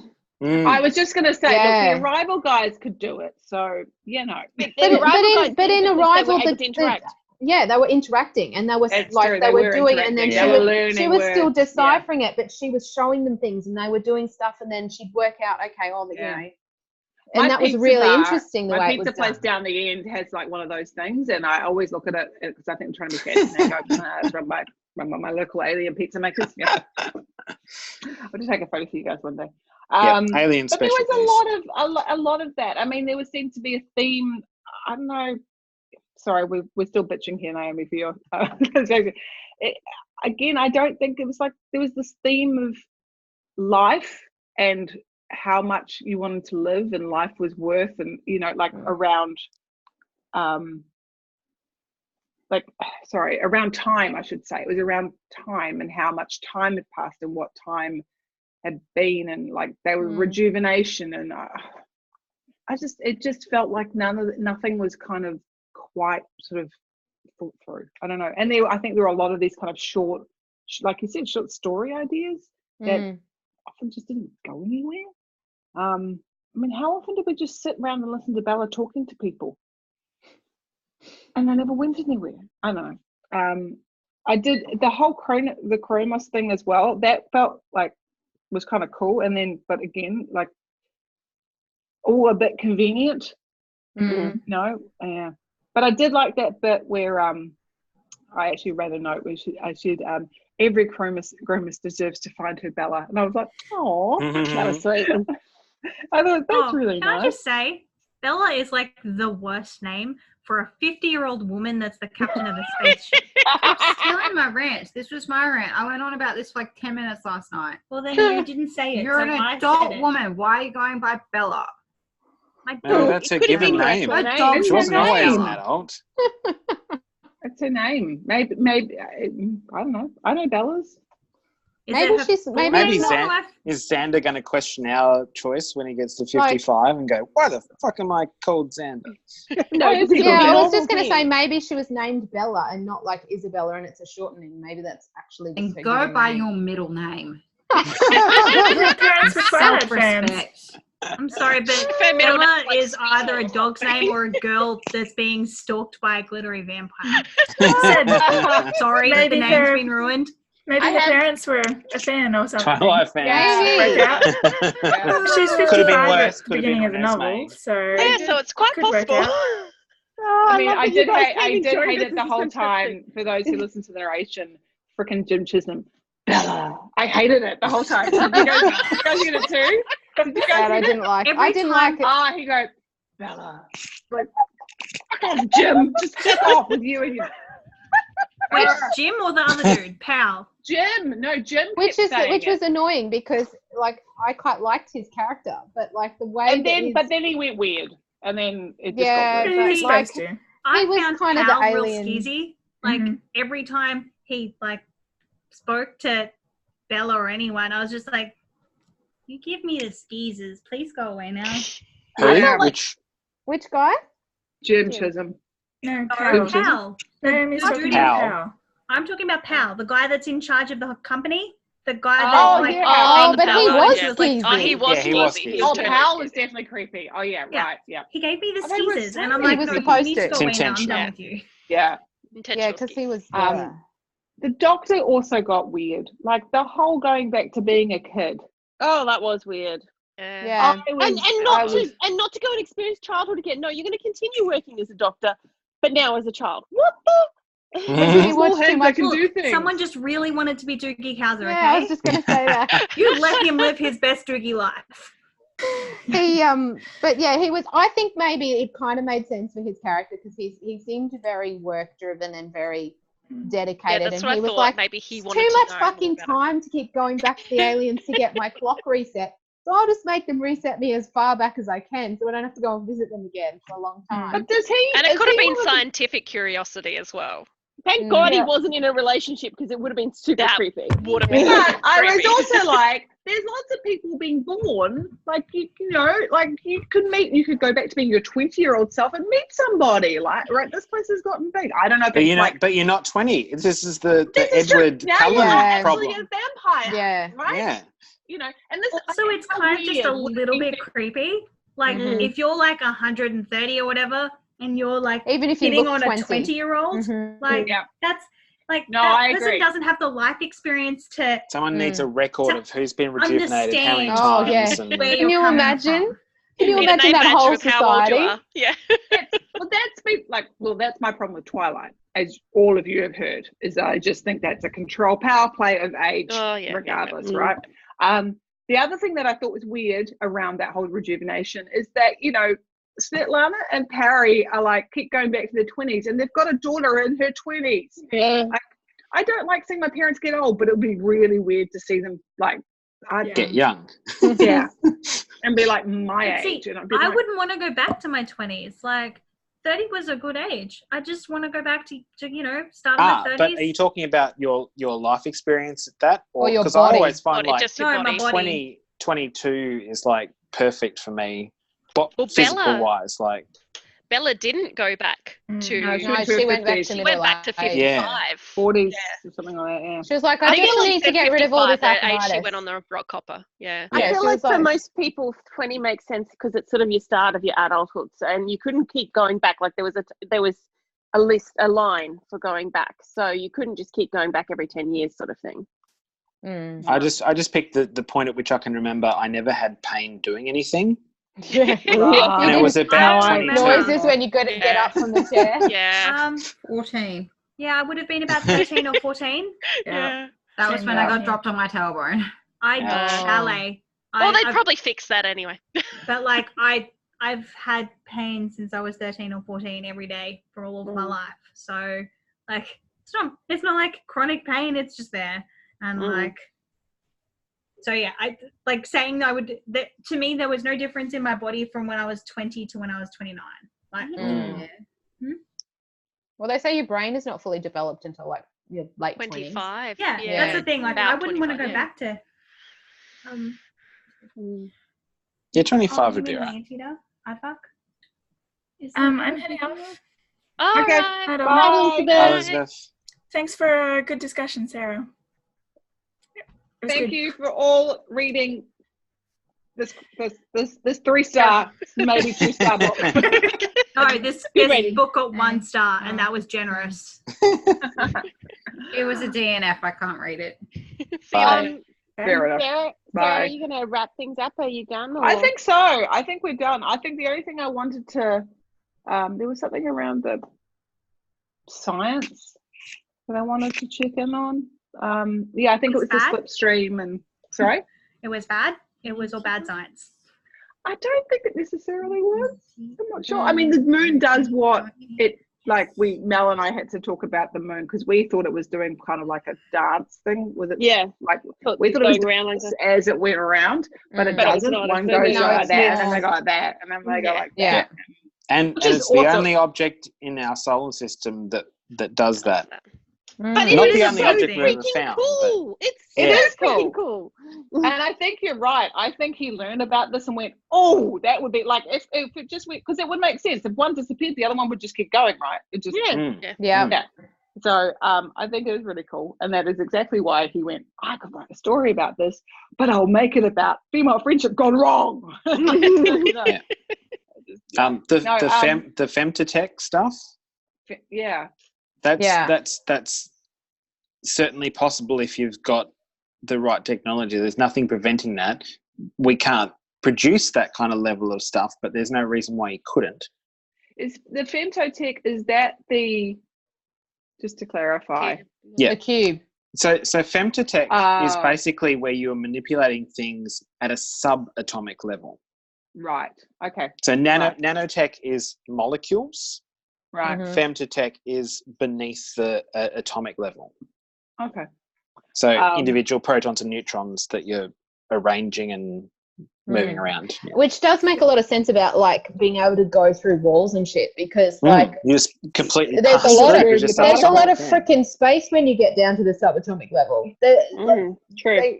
There's a lot of room in between all the molecules and the atoms and the Yeah. electrons and the protons and like The they big ones reckon. that I struggled with was the VATs, which sounded like Oh, that basically was big Sound like 3D printers. replicators. that was the Yeah. Magic 3D printer, and Yeah, Magic that- Yeah, 3D that's what I printer slash thought, but it replicator. seemed to be like I was like, well, what do you like? Because I know you need the matter to 3D Yeah. print, and I was like, well, where are they getting the matter from?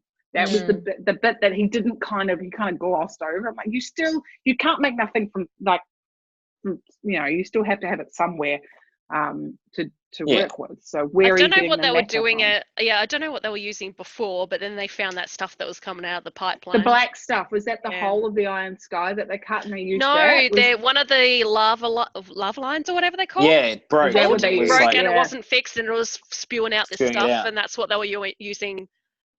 I don't know how many years after they got to so Janus, but it was I know. kind of long. Yes, I it's remember in now. the first 15 years, yeah.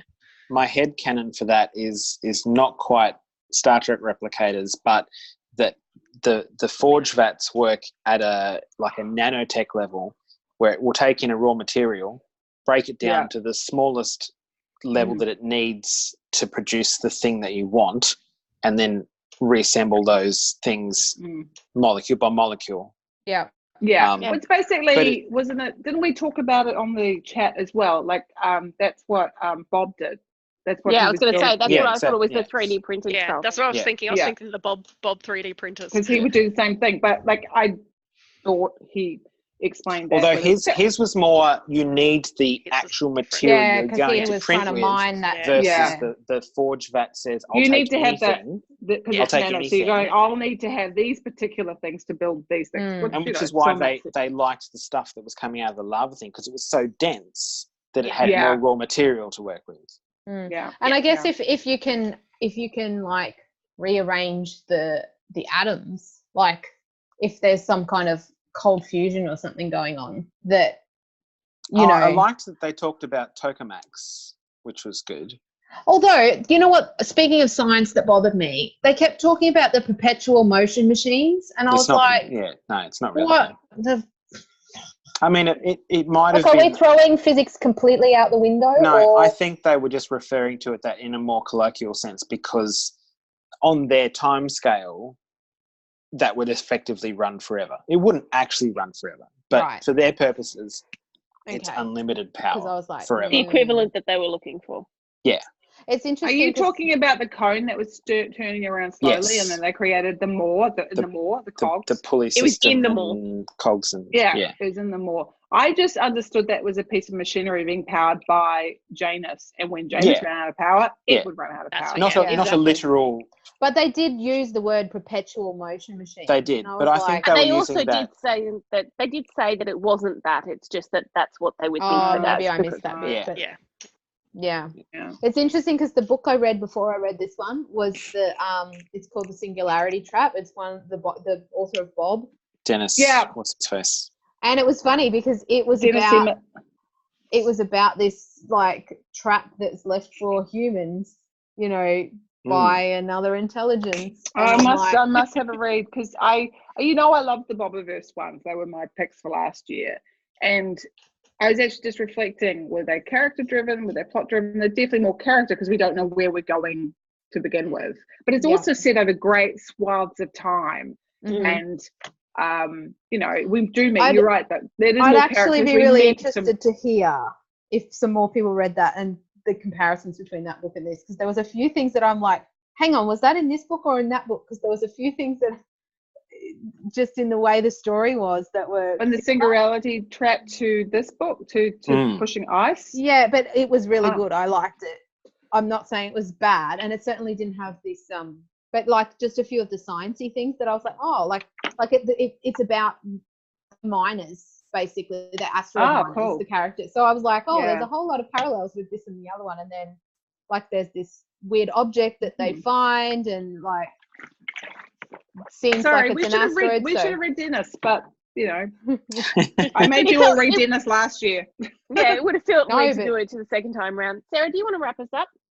Yeah, sure. So that was us pulling apart Pushing Ice and putting it back together as water molecules and a bit of steam, a lot of steam coming out of our ears. Can we rejuvenate this book? No, let it be. All right, night, anybody watching.